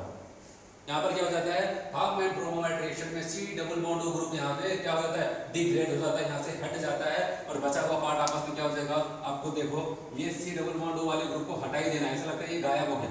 अब यहाँ पर क्या हो जाएगा, RNH2 का फॉर्मेशन, समझ में आया, RNH2 का फॉर्मेशन यहाँ पर हो जाता है। इसके अलावा और बहुत सारी जो चीजें बनती हैं वहाँ पर मायने नहीं रखता है, जैसे यहाँ पर Na2CO3 भी बन जाता है, ठीक है, वहाँ पर वाटर वगैरह भी निकल जाता है, तो ये सारी चीजें। लेकिन सबसे मैंने आपको कौन सा अमीन आपका बन रहा है, कैसा बन रहा है, ये मायने रखता है। चलिए जैसे मैं आपको एग्जाम्पल से समझा रहा हूँ, यहाँ पर जैसे मैंने यहाँ पर ले लिया CH3 CH2 CONH2, ठीक है, और यहाँ पर फिर से आपको मिल रहा है Br2 NaOH। क्या आपको पहचान में आ रहा है, यहाँ पर कोई एमाइड लिखा गया है और यहाँ पर Br2 NaOH आपने पहचान लिया, तो हाफमैन ब्रोमामाइड रिएक्शन इसको गायब कर दिया और बचे हुए पार्ट को यहाँ पर लिख दिया। आप बताओगे CH3 CH2 NH2 आपका आंसर आ जाता है। चलिए एक और देख लेते हैं यहाँ पर एग्जांपल। मान लें यहाँ पर CH3 CONH2 ऐसे दे दिया जाए और यहाँ पर एक बार फिर से Br2 NaOH लिखा गया, तब बताओ क्या हो जाएगा, ये हो गया आपका गायब और क्या बन जाएगा यहाँ पर NH2। समझ रहे हैं सबको। तो हाफमैन ब्रोमामाइड डिग्रेडेशन रिएक्शन की खास बात होती है, यहाँ पर एमाइड ग्रुप का जो C double bond O group होता है वो गायब हो जाता है और बन जाता है क्या, RNH2 ग्रुप। तो कहीं पर भी दिखे तो वहाँ पर तुरंत एक कार्बन को कम कर देना है C डबल बॉन्ड वाले को और R को NH2 से जोड़ देना है, आपका यहाँ पर तैयार हो जाएगा हाफमैन ब्रोमामाइड डिग्रेडेशन रिएक्शन। लेकिन जो मैंने ये बताया है इसको मत भूलना, ये भी काफी ज्यादा इंपॉर्टेंट है। Br2 NaOH के यहाँ पर NaOBr भी आपको लिखा हुआ नजर आ सकता है। चलिए अगर हम लोग बात करते हैं इसके फिजिकल प्रॉपर्टीज के बारे में, तो फिजिकल प्रॉपर्टीज में बेसिक चीजें वही पुरानी है। यहाँ पर कहा गया कि बॉइलिंग पॉइंट की बात करेंगे तो यहाँ पर क्या हो जाएगा, आप वही सेम कहने वाले हो। अगर वहाँ पर मॉलिक्यूलर वेट जिसका ज्यादा उसका बॉइलिंग पॉइंट ज्यादा, जिसका मॉलिक्यूलर वेट कम उसका बॉइलिंग पॉइंट कम। लेकिन अगर आइसोमेरिक फॉर्म दे दिया जाता है तो वहाँ पर याद रखना जो प्राइमरी अमीन होता है वो सबसे ज्यादा बॉइलिंग पॉइंट रखेगा, फिर उसके बाद सेकेंडरी और सबसे कम को रखता है टर्सरी। ऐसा कहा जाता है कि आपको पता है यहाँ पर अगर प्राइमरी अमीन की बात करते हैं तो वहाँ पर कितने हाइड्रोजन होते हैं, 2 हाइड्रोजन होते हैं, वो किसी दूसरे और कंपाउंड के साथ क्या करते हैं, वहाँ पर अच्छा मॉलिक्यूलर इंटरमॉलिक्यूलर हाइड्रोजन बॉन्डिंग बनाते हैं। तो जितना ज़्यादा नाइट्रोजन के पास हाइड्रोजन, उतना ही अच्छा वहाँ पर क्या करता है, वो इंटरमॉलिक्यूलर हाइड्रोजन बॉन्डिंग बनाता है, और जितना अच्छा हाइड्रोजन बॉन्डिंग उतना ही अच्छा वहाँ पर बॉइलिंग पॉइंट हो जाता है। प्राइमरी के पास 2 हाइड्रोजन होते हैं सबसे ज़्यादा, और सेकेंडरी के पास 1 होता है, तो वहाँ पर थोड़ा सा कम, और वहाँ पर आपको पता है टर्सरी के पास हाइड्रोजन तो पाया ही नहीं जाता है। ठीक है, इसलिए बताया गया बॉइलिंग पॉइंट सब होता है प्राइमरी का, फिर सेकेंडरी का, फिर सबसे कम हो जाता है टर्सरी का। ठीक है, ये सारी चीजें होगी फिजिकल प्रॉपर्टीज के बारे में। सबसे मेन जहाँ से हम लोग यहाँ पर बात करते हैं केमिकल रिएक्शंस की बात करते हैं इसके, और इस केमिकल रिएक्शंस में हम लोग सबसे पहले बात करेंगे इसके बेसिक कैरेक्टर की बात करते हैं। जैसे एल्कोहल की बात करते थे हम लोग, वहाँ पर एसिड की बात करते थे, कहा जाता था एसिडिक नेचर का है, तो वो साबित करे कि हम एसिड हैं, हमारे पास जो एच है वो एसिड है। ठीक है, एसिडिक है, तो आप लोग क्या करते थे, हम लोग किसी बेस से रिएक्शन या फिर बताया गया किसी रिएक्टिव मेटल से रिएक्शन कराते थे, अगर उसने H को हटाया तो वो एसिड कहलाता था। वैसे हम लोग बात करते हैं अमोनिया, हम अमीन की बात करते हैं, अमीन क्या होता है, बेसिक होता है, लेकिन अगर इसके साबित करने की बात करते हैं तो कैसे साबित करते हैं उसको हम लोग देखते हैं। बताया गया यहाँ पर बेसिक कैरेक्टर की बात करते हैं। मान लिया कोई प्राइमरी अमीन आपका RNH2 है, कहा गया ये बेसिक है, कहा गया अगर ये बेसिक है तो इसको किससे रिएक्शन करना चाहिए, किसी एसिड से रिएक्शन करना चाहिए, और एसिड से रिएक्शन करेगा जिसका मतलब ये जाहिर सी बात है साबित हो जाएगा कि ये बेस है। और यहाँ पर सच में रिएक्शन कर जाता है। कैसे रिएक्शन करता है आपको पता है, यहाँ पर ये प्लस और ये माइनस में टूटेगा, ये प्लस वाला दौड़ के किसके पास जाएगा, इसके पास, और ये क्या करेगा, उसको कोऑर्डिनेट करेगा, और यहाँ पर ये क्या हो जाएगा, RNH3 प्लस हो जाएगा कि नहीं हो जाएगा। और यहाँ पर ड्यू टू प्लस चार्ज इसके ऊपर आया, तो यहाँ पर ये माइनस क्या करेगा, इसके साथ यहाँ पर चला जाएगा, और यहाँ पर आप बताओ ये अमोनियम साल्ट का फॉर्मेशन हो जाता है। समझ में आया? तो कहने का मतलब इससे ये साबित हो रहा है कि ये एसिड से रिएक्शन कर रहा है, और एसिड से रिएक्शन कर रहा है तो ये अच्छा खासा बेस है। ठीक है, एक और एग्जांपल हम लोग देखते हैं यहाँ पर। अगर हम लोग यहाँ पर एनिलीन का केस ले लें, और यहाँ पर मैंने ले लिया NH2, ठीक है, एनिलीन है, बताइए इसकी भी रिएक्शन अगर हम लोग क्या करते हैं, मान लिया यहाँ पर इस बार मैंने HCl ले लिया, इससे रिएक्शन कराते हैं, क्या यहाँ पर रिएक्शन होगी, आपने कहा रिएक्शन हो जाएगा, यहाँ पर प्लस आएगा चार्ज, यहाँ पर माइनस आएगा, इसके पास लोन पेयर है, तो क्या हो जाएगा, ये जाकर के इससे जुड़ेगा, और आप बताओगे यहाँ पर 2 हाइड्रोजन थे, एक और मिल गया NH3 प्लस Cl माइनस, जिसको हम लोग कहते हैं एनिलीनियम आयन या फिर एनिलीनियम क्लोराइड। अगर क्लोराइड यहाँ पर अभी जुड़ा हुआ है Cl माइनस, तो हम लोग कहेंगे एनिलीनियम क्लोराइड, या फिर अगर ये नहीं केवल NH3 प्लस है, इसको हम लोग क्या कहते हैं, एनिलीनियम आयन के नाम से जानते हैं। समझ में आया सबको? ठीक है, तो कहने का मतलब इससे साबित हो जाता है कि हाँ इनके पास बेसिक कैरेक्टर पाया जाता है। चलिए हम लोग बात करते हैं यहाँ पर एसाइलेशन, अगली रिएक्शन है एसाइलेशन। ठीक है, तो इससे पहले अगर हम लोग बात करें बेसिक स्ट्रेंथ के बारे में अमोनिया के, ठीक है, या फिर अमीन्स की, तो इसके लिए मैंने आपको वहाँ पर रिएक्शन मैकेनिज्म बहुत अच्छे से बताया था पूरे वहाँ पर बेसिक स्ट्रक्चर के बारे में बताया था। वहाँ पर हम लोग क्या लेके चलते थे, प्राइमरी सेकेंडरी टर्सरी अमीन लेकर के चलते थे, अमोनिया भी रहता था। और मैंने आपको बताया अगर वहाँ पर R की वैल्यू को हम लोग CH3 लेके चलते हैं तो वहाँ पर कोड मैंने आपको बताया था 213 अमोनिया आता है। अगर यहाँ पर क्या लेते थे हम लोग C2H5 लेके चलते तो 231 अमोनिया वहाँ पर आ जाता था। कोड मैंने आपको वहाँ पर बताया था कैसे याद रखना था उसकी डिग्री को, ठीक है, और बताया था एक्वस फॉर्म में लिया जाता है और गैसीय स्वाद में कोई दिक्कत नहीं होती थी। वहाँ पर टर्सरी सबसे ज़्यादा, फिर सेकेंडरी, फिर प्राइमरी और सबसे कम अमोनिया होता था। ये बेसिक स्ट्रक्चर के बारे में मैंने वहाँ पर डिटेल्स में बताया है। हम लोग आते हैं यहाँ पर अगली रिएक्शन की तरफ। अगली रिएक्शन यहाँ पर कहता है एसाइलेशन, और एसाइलेशन के लिए हमेशा याद रखना कहीं पर भी एसाइलेशन टर्म यूज हो तो वहाँ पर हम लोग क्या कर रहे हैं, RCO, अगर कहीं पर भी RCO ग्रुप जाकर के जुड़ता है जिसका मतलब क्या कर रहे हैं वहाँ पर उसका एसाइलेशन। समझ में आया? कहीं पर RC डबल बॉन्ड ग्रुप जाकर के जुड़ता है इसका मतलब उसका एसाइलेशन कर रहे हैं। देखते हैं क्या अमोनिया या फिर अमीन का एसाइलेशन होता है कि नहीं होता है। बताया कि यहाँ पर NH2 लेते हैं, एक H को यहाँ पर दिखा, एक H को यहाँ पर दिखा, और बताया कि इसके रिएक्शन को किससे कराते हैं, R-COCl, ठीक है, R-COCl से रिएक्शन कराते हैं तो यहाँ पर इसका एसाइलेशन हो जाता है, ठीक है। और कैसे एसाइलेशन होगा यहाँ पर आपको ध्यान देना है। इसके पास जो H है यहाँ पर आपको अमीन जो दिखाई दे रहा है इसके पास H है, इसका H जाएगा, ठीक है, किसके साथ जाएगा, यहाँ पर जो क्लोरीन है इसके H के पास जाएगा, इसका H इसके Cl के पास गया, और आप बताओगे यहाँ पर क्या रिमूव हो जाएगा, एक HCl रिमूव होगा। ध्यान देना है कैसे एसाइलेशन होगा यहाँ पर, आप बताओगे इसका H इसके Cl को तोड़ के निकाल देगा, ठीक है, क्योंकि यहाँ पर प्लस चार्ज आ जाएगा, इसका ये जो टूटा यहाँ पर क्या आ जाएगा, माइनस चार्ज, और यहाँ पर इसके ऊपर माइनस, यहाँ पर इसके ऊपर प्लस। अब बचा हुआ पार्ट कहाँ पर जाएगा, इस माइनस वाले से रिएक्शन करेगा, और आप खुद देखो यहाँ पर RNH, ठीक है, NH, उसके बाद यहाँ पर CO, R डैश बन जाता है। ठीक है, कहने का मतलब यहाँ पर एमाइड का फॉर्मेशन हो जाता है। चलिए और देखते हैं हम लोग यहाँ पर एक रिएक्शन तो मैंने आपको ये बताया। ठीक है, अभी अगर हम लोग बात करते हैं, मान लिया यहाँ पर RNH, ये क्या आपको पता है, ये सेकेंडरी एमिन, इसको लोग क्या कहते हैं, सेकेंडरी एमिन, RNHR, इसको कहते हैं सेकेंडरी एमिन। अगर इसकी रिएक्शन को हम लोग R डैश CO Cl से कराते हैं तो यहाँ पर क्या हो जाएगा, आप बताओगे फिर से यहाँ से ये H इस Cl के साथ निकल लेगा, HCl के फॉर्म में निकलेगा कि नहीं निकलेगा, आप बताओ। इसके ऊपर प्लस और इसके ऊपर माइनस, और यहाँ पर भी क्या, इसके ऊपर प्लस, सॉरी इसके ऊपर क्या हो जाएगा माइनस, और इसके ऊपर आ जाता है प्लस। तो आपको पता है ये प्लस और ये माइनस तो निकल लिया Cl के रूप में, और ये प्लस कहाँ पर जाएगा, इस माइनस के पास जाएगा, और यहाँ पर नाइट्रोजन का क्या हो जाएगा, एसाइलेशन। आप ऐसे कह सकते हैं R यहाँ पर N। ठीक है, अब यहाँ पर कोई H तो बचा नहीं, अब ये जाकर के इससे रिएक्शन करेगा COR डैश। ठीक है, ये बन जाता है। एक और रिएक्शन देखते हैं, यहाँ पर मैंने प्राइमरी अमीन का यूज किया, यहाँ पर मैंने सेकेंडरी अमीन यूज किया,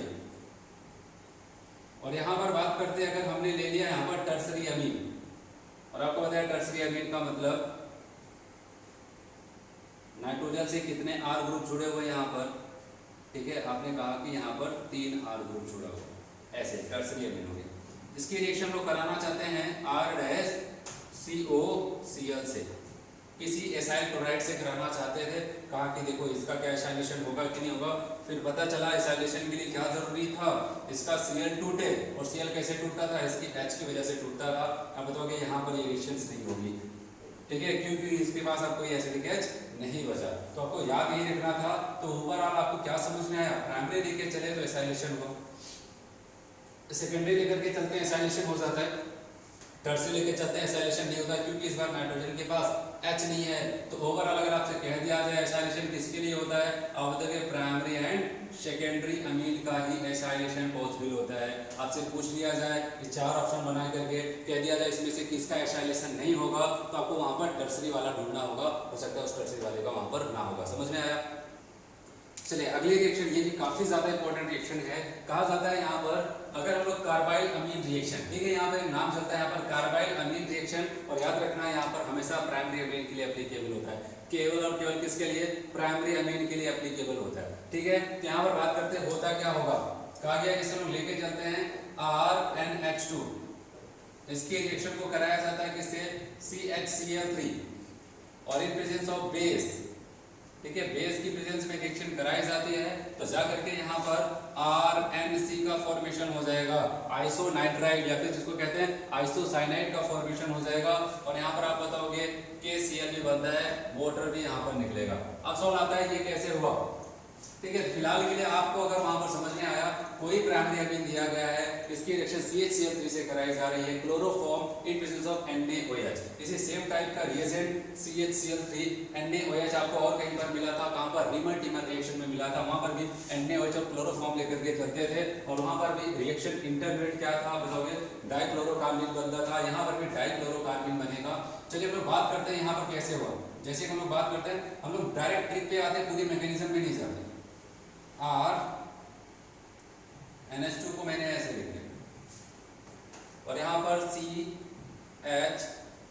CHCl3 को ऐसे लिख दिया, और यहाँ पर याद रखना सबसे पहले क्या हो जाएगा, यहाँ पर एक H और एक Cl क्या हो जाएगा, टूट जाएगा। मैं आपको यहाँ पर क्वेश्चन बताऊँ जिससे आपको एक माइंड में याद रहे कि हाँ ऐसा कुछ होता है। ठीक है, पूरी मैकेनिज्म में नहीं चलूंगा। यहाँ पर एक HCl रिमूव हो जाएगा, बताओ HCl रिमूव होने की वजह से यहाँ पर क्या हो जाएगा, CCl2 हो जाएगा।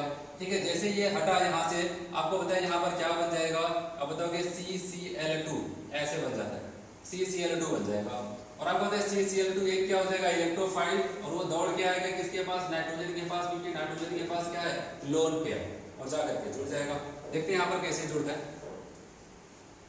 आपको यहाँ पर ऐसे जोड़ना है RN, ठीक है, यहाँ पर H, यहाँ पर H, और हम लोग क्या करते हैं यहाँ पर जो Cl है CCl2, इसका Cl मैं यहाँ पर लिख रहा हूँ, इसका Cl यहाँ पर लिख रहा हूँ। ठीक है, अब ये जुड़ने नहीं आया, यहाँ पर ऐसे हो जाता है, तो आपको क्या करना है, यहाँ पर इसका लोन पेयर ऐसे हम लोग करना है। तो मुझको यहाँ पर क्या करना था, हम लोग को यहाँ पर ये H और ये Cl दो HCl निकल गए यहाँ पर, दो HCl निकल गया और बचा हुआ पार्ट क्या करेगा, इससे जाकर के जुड़ जाएगा और यहाँ पर क्या हो जाएगा, RNC का फॉर्मेशन हो जाता है। समझ में आया, RNC का फॉर्मेशन हो जाता है। तो कहने का मतलब इस रिएक्शन को अगर आपको देखना है तो यहाँ पर लोग सिंपल सा कैसे कर सकते हैं, जैसे कि एग्जांपल से मैं आपको बताऊं। और मान लीजिए यहाँ पर CH3 CH2 NH ऐसे दे दिया गया, ठीक है। और दूसरी तरफ आपको यहाँ पर क्या लिखा हुआ, क्लोरोफॉर्म। तो क्लोरोफॉर्म का यहाँ पर मैंने बताया HCl, ठीक है, CHCl3 है ना, मैं इसको ऐसे लिख रहा हूँ, एक H यहाँ पर लिखा और 3 Cl को, एक Cl यहाँ पर, एक Cl यहाँ पर, एक Cl यहाँ पर किया। देखो मैं आपको बता रहा हूँ, देखते कैसे टिक करना है। यहाँ पर आपको बताया यहाँ से ये H इन दोनों Cl को तोड़ के लेके चला जाएगा और ये भी क्या करेंगे, आपस में टूट के निकल जाएंगे। तो बचा हुआ R, बचा हुआ कार्बन इससे जाकर के जुड़ जाएगा और आपका यहाँ पर RNC का फॉर्मेशन हो जाएगा, कार्बाइल अमीन बनके तैयार हो जाता है। तो कहने का मतलब क्या समझ में आया आपको, अगर मैं यहाँ पर यहाँ पर CH3 CH2 है तो मैं उसको यहाँ पर पूरा लिखते हैं। अब बताओ यहाँ पर CH3 CH2 NC का फॉर्मेशन यहाँ पर हो जाता है, ठीक है। तो कहने का मतलब कार्बाइल अमीन रिएक्शन है, यहाँ पर क्या बनता है, अब बताओ यहाँ पर आइसोनाइट्राइल या फिर जिसको कहते हैं आइसोसाइनाइड का फॉर्मेशन होता है। क्या लेकर के चलना पड़ता है, यहाँ पर क्लोरोफॉर्म और एक बेस लेकर के चलना पड़ता है। ये भी काफी इंपॉर्टेंट रिएक्शन है। चलिए हम लोग यहाँ पर बात करते हैं reaction with nitrous acid. Nitrous acid से अगर रिएक्शन कराता है, नाइट्रस एसिड का मतलब HNO2 से रिएक्शन कर रहा है, ठीक है, प्राइमरी अमीन की, तो क्या होता है। सबसे पहले हम लोग यहाँ पर दो रिएक्शन इसको समझेंगे। पहली रिएक्शन हमारी यहाँ पर चल रही है फॉर प्राइमरी अमीन, ठीक है। अगर हम लोग प्राइमरी एलिफेटिक अमीन की बात करते हैं, जैसे कि यहाँ पर मैंने ले लिया RNH2, ये आपका क्या है, कोई एलिफेटिक अमीन है। इसकी रिएक्शन को हम लोग यहाँ पर HNO2 से कराते हैं। देखो HNO2 आपको डायरेक्ट नहीं मिलता है, आपको वहां पर क्या मिलेगा, NaNO2 प्लस HCl। आपको पता है NaNO2 प्लस HCl रिएक्शन करेंगे तो वहां पर HNO2 ही आपको वहां पर देगा। इससे रिएक्शन कराई जाती है तो यहाँ पर क्या बन जाता है, यहाँ पर RN2 प्लस और Cl माइनस बन के तैयार हो जाता है, ठीक है। यहाँ पर एक डाइसोनियम कंपाउंड बन के तैयार हो जाता है, लेकिन याद रहे क्या, ये बहुत ही क्या हो जाता है, अनस्टेबल होता है, ठीक है, अनस्टेबल होता है, जिसकी वजह से फर्दर ये क्या करता है, वाटर से रिएक्शन करेगा और यहाँ पे टूट करके, याद रखना, यहाँ पर अल्कोहल बनाना शुरू कर देगा, अल्कोहल बनाएगा और वहाँ पर और क्या बनाना शुरू कर देगा, NO2, नाइट्रोजन को भी बाहर निकालेगा। तो सबसे पहले आपको यहाँ पर फोकस क्या करना है, यहाँ पर ये बताया गया है कि आपको रास्ते में यहाँ पर एक डाइसोनियम कंपाउंड मिलेगा। जब हम लोग क्या करते हैं, किसी एलिफेटिक अमीन की रिएक्शन को NaNO2 HCl या फिर कहते हैं नाइट्रस एसिड से कराते हैं, तो यहाँ पर एक चार्ट आप कह सकते हैं, यहाँ पर डाइसोनियम कंपाउंड बनता है जो कि हाईली अनस्टेबल होता है और फर्दर ये क्या हो जाता है, अल्कोहल में पहुंच जाता है। तो ओवरऑल आपको याद क्या रखना है, मैं आपको बताऊं, क्योंकि इस रिएक्शंस का काफी बार यूज होता है मल्टी स्टेप्स रिएक्शंस में। अगर आप प्राइमरी अमीन एलिफेटिक अमीन लेकर के चले हो तो आपको अल्कोहल पे ही रुकना है। जैसे मैं एग्जांपल बताऊं यहाँ पर, ठीक है, ऐसा नहीं बीच में कभी रुक जाओ, बीच में रुकना ही नहीं, बहुत अनस्टेबल होता है। भले मैंने आपको यहाँ पर बता दिया, जैसे लिया CH3 CH2 NH2, और अगर आपसे यहाँ पर ऐसे ही मिलेगा रिएक्शन NaNO2 HCl, इतना ही लिखा हुआ मिलेगा, इससे ज्यादा कुछ नहीं मिलने वाला है, और आपसे पूछा जाएगा बताओ प्रोडक्ट क्या बनने वाला है, तो ऐसा मत करना कि यहाँ पर इसी पे रुक जाना आप, ठीक है। आपको क्या करना है, जितने कार्बन का अमीन होगा उतने ही कार्बन का अल्कोहल बना देना है, जितने कार्बन का अमीन उतने कार्बन का अल्कोहल, CH3 CH2 OH आपका बन गया, तैयार हो गया। समझ में आया सबको। अगर वो एलिफेटिक अमीन है, इस टाइप का है, तो वहां पर बीच में नहीं रुकना है, पूरा अल्कोहल पे ही जाना है, क्योंकि एक मेथड ऐसा हो जाता है अल्कोहल बनाने का जो कि कोई अनुमान ही जल्दी नहीं लगा पाता है, कैसे अमीन से कैसे अल्कोहल बन जाएगा। अगर एलिफेटिक अमीन है उससे भी अल्कोहल बना सकते हैं, कैसे, वहां पर आप बताओ कि NaNO2 HCl से रिएक्शन करा करके। चलिए अगर हम लोग यहाँ पर सेकंड की बात करते हैं, अभी मैंने आपको एलिफेटिक अमीन की बात की, लेकिन अगर आपसे कह दिया जाए कि एक काम करते हैं, एरोमेटिक अमीन लेकर के चलते हैं, अब देखते हैं यहाँ पर क्या होने वाला है। अगर एरोमेटिक अमीन लेकर के चलते हैं और यहाँ पर हमने नाइट्रस एसिड को कैसे जनरेट किया, NaNO2 प्लस HCl, लेकिन यहाँ पर एक कंडीशन चलती है, याद रखना, बताया गया 273 to 278 केल्विन के आसपास टेम्परेचर होना चाहिए, मतलब कि 0 से 5 डिग्री सी के रेंज का टेम्परेचर, थोड़ा कम टेम्परेचर होना चाहिए। उस कंडीशन में ये क्या करता है, यहाँ पर आप बताओगे, ये N2 प्लस हमने Cl लिया है, तो यहाँ पर Cl माइनस, जिसको कहा जाता है बेंजीन डाइसोनियम क्लोराइड, क्या बन जाता है आपका यहाँ पर, बेंजीन डाईएल्जोनियम क्लोराइड बनके तैयार हो जाता है। और आपको यही लगाना है, इसके अलावा कुछ नहीं लगाना होगा, ठीक है। तो कहने का मतलब अगर यही एनिलीन लेके चलते हैं हम लोग, एरोमेटिक अमीन लेकर के चलते हैं, वहां पर नाइट्रस एसिड से रिएक्शन कराते हैं, NaNO2 से रिएक्शन कराते हैं काफी लो टेम्परेचर पे, तो आपका बेंजीन डाइज़ोनियम क्लोराइड बनता है। फिर बताया कि क्या ये भी आगे चल के कन्वर्ट होगा? नहीं, ये क्या हो जाता है, उसकी तुलना में ये थोड़ा सा स्टेबल ज्यादा होता है, उनकी तुलना में थोड़ा ज्यादा स्टेबल होता है। इसलिए बताया गया एनिलीन के केस में, एरोमेटिक अमीन के केस में इस डाइज़ोनियम कंपाउंड पे ही हमको रुक जाना है और बताना है कि यही हमारा कंपाउंड वहां पर बनने वाला है।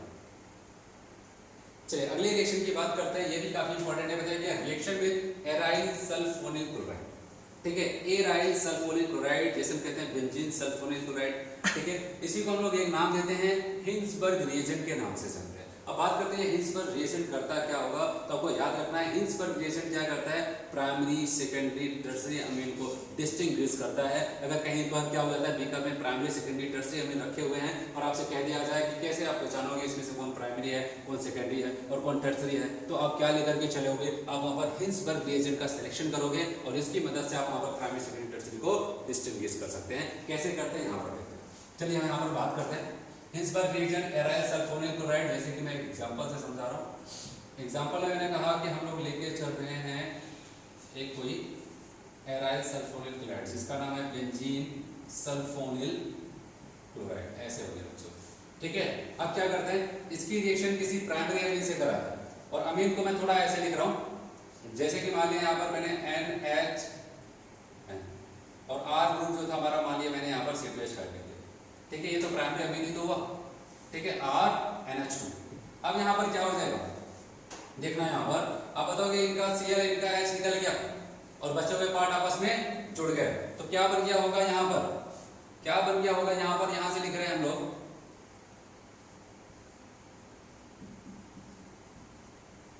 ठीक है। यहाँ पर C double bond S double bond हो, S डबल बॉन्ड है, ये तो टूट गया। अब नाइट्रोजन जाकर के सल्फर से जुड़ेगा NH और यहाँ पर C2H5, ठीक है, ये हो जाता है। यहाँ पर इसका नाम लिखा जाता है एन इथाइल बेंजीन सल्फोनामाइड, ठीक है। एन पे क्या है, इथाइल ग्रुप, उसके बाद यहाँ पर कौन है, बेंजीन सल्फोनामाइड जिसको कहा जाता है। लेकिन अब इसकी एक खास बात है, ध्यान से समझना। अब यहाँ पर बताया कि अगर इसको क्या करते हैं, किसी बेस से रिएक्शन कराएं, किसी बेस में किसी एल्कली मीडियम इसको डाल दिया जाए, ये क्या हो जाता है, वहां पर सॉल्युबल होता है। क्या होता है, सॉल्युबल हो जाता है। सॉल्युबल होने का मतलब से रिएक्शन कर जाता है। अब बात करते हैं कैसे रिएक्शन कर गया, कैसे किया, क्या हुआ, तो बताया गया अभी आपको दिखाई दे रहा है यहाँ पर नाइट्रोजन के पास एक हाइड्रोजन बचा हुआ है। क्या बचा हुआ है, यहाँ पर एक हाइड्रोजन बचा हुआ है और ये हाइड्रोजन क्या करेगा, यहाँ पर ये एसिडिक नेचर का होगा। एसिडिक नेचर होगा तो किसी बेस किसी एल्कली से रिएक्शन करेगा और करेगा तो उसके साथ सॉल्युबल हो जाता है, ठीक है। बताया गया नाइट्रोजन से जुड़ा हुआ है, यहाँ पर हाईली एसिडिक होगा क्योंकि यहाँ पर एसिडिकेशन को बढ़ाने के लिए बगल में पूरा सल्फोनिल ग्रुप लगा हुआ है, ठीक है, जिसकी वजह से ये सॉल्युबल हो जाता है। चलिए अगले एग्जांपल की तरफ बढ़ते हैं। फिर हमने क्या किया यहाँ पर, ठीक है, प्राइमरी को तो चेक कर लिया यहाँ पर। फिर से बेंजीन सल्फोनिल क्लोराइड लेके चलते हैं और इस बार हमने क्या किया यहाँ पर HNC2H5 और कहा चलो ठीक है रिएक्शन करा के देखो। बताओ रिएक्शन होगी कि नहीं होगी, यहाँ पर रिएक्शन होगा कि नहीं होगा, अब बताओगे हो जाएगा क्योंकि ये Cl जाएगा इस H के साथ और वहाँ पर रिएक्शन होने लगेगी। अब बताओगे प्रोडक्ट आपका क्या बन जाएगा, यहाँ पर H डबल बॉन्ड हो और यहाँ पर N और N से कौन जुड़ा हुआ, C2H5,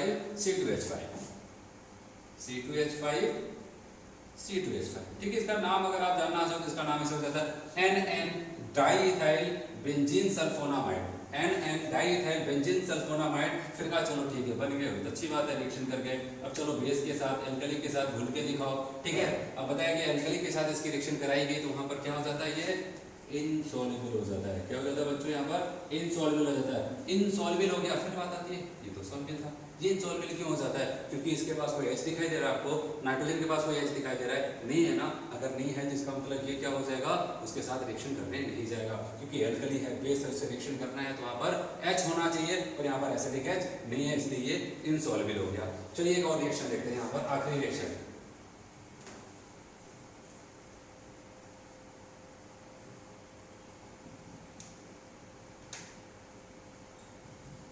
इस बार हम लोग टर्सरी अमीन का सिलेक्शन करने वाले हैं रिएक्शन में। ठीक है, ये ले लिया हमने टर्सरी अमीन और बताया चलो इसके साथ रिएक्शन करो, aryl sulphonyl chloride benzene sulphonyl chloride से रिएक्शन करो। ये कहता है मेरे पास एक पीएच नहीं है, क्योंकि इससे रिएक्शन करना है तो इसके Cl को हटाना पड़ेगा। इसके Cl को कौन हटाएगा? इसका H। इसके पास H है नहीं है तो रिएक्शन करेगा। ठीक है, समझ में आया सबको? अब ध्यान देना है आपको, कहा गया हिंसबर्ग रिएजेंट है, प्राइमरी सेकेंडरी टर्सरी अमीन को डिस्टिंग्विश करता है। तो कैसे किया होगा? तो याद रखना है, एक बीकर था, ठीक है, वहां पर मान लिया कोई प्राइमरी अमीन था कि नहीं था, क्या था पता नहीं, हमने क्या किया, benzene sulphonyl reaction, benzene sulphonyl chloride लेकर के चलते रिएक्शन हो जाती है, वहां पर कोई प्रोडक्ट बनता है। फिर जो प्रोडक्ट बना हमने क्या किया, तो उसको बेस में डाल दिया और बेस या फिर एल्कली मीडियम में डाल दिया, तो पता चला वो सॉल्युबल हो गया। और सॉल्युबल कौन हो सकता है? प्राइमरी अमीन, क्योंकि प्राइमरी अमीन इसके साथ रिएक्शन करेगा और उसके बाद एसिटिक H बचा रह जाएगा और वो सॉल्युबल हो जाएगा बेस में। तो कहने का मतलब जो कोई भी अमीन अगर बेंजीन सल्फोनिल क्लोराइड से रिएक्शन करता है और साथ ही साथ क्या करता है, बेस में भी सॉल्युबल हो जाता है, तो आप बताओगे वहां पर क्या हो जाएगा? ठीक है, वहां पर आप ये बताने वाले हो कि हो जाएगा प्राइमरी अमीन। फिर बात करते हैं, एक दूसरा अमीन को हम लोग सिलेक्ट करते हैं और दूसरे अमीन की खास बात यह है कि उसको हम लोग जब रिएक्शन कराते हैं बेंजीन सल्फोनिल क्लोराइड से, वो रिएक्शन कर जाता है, लेकिन क्या करते हैं हम लोग चाहते हैं कि उसको बेस में डाल दिया जाए, उसको देखते हैं वो सॉल्युबल है कि नहीं है, वो क्या हो जाता है? इनसॉल्युबल हो जाता है। समझ में आया? इसका मतलब वो कौन है? वो आपका सेकेंडरी अमीन है। वो कौन है? आपका सेकेंडरी अमीन है। फिर बताइएगा एक और लेके चलते हैं, वहां पर रिएक्शन कराते हैं तो वो बेंजीन सल्फोनिल क्लोराइड से रिएक्शन नहीं करता है, इसका मतलब वो क्या है? आपका टर्सरी अमीन है। समझ में आया सबको? चलो अभी यहाँ पर हम लोग देखते हैं इलेक्ट्रोफिलिक सब्स्टिट्यूशन।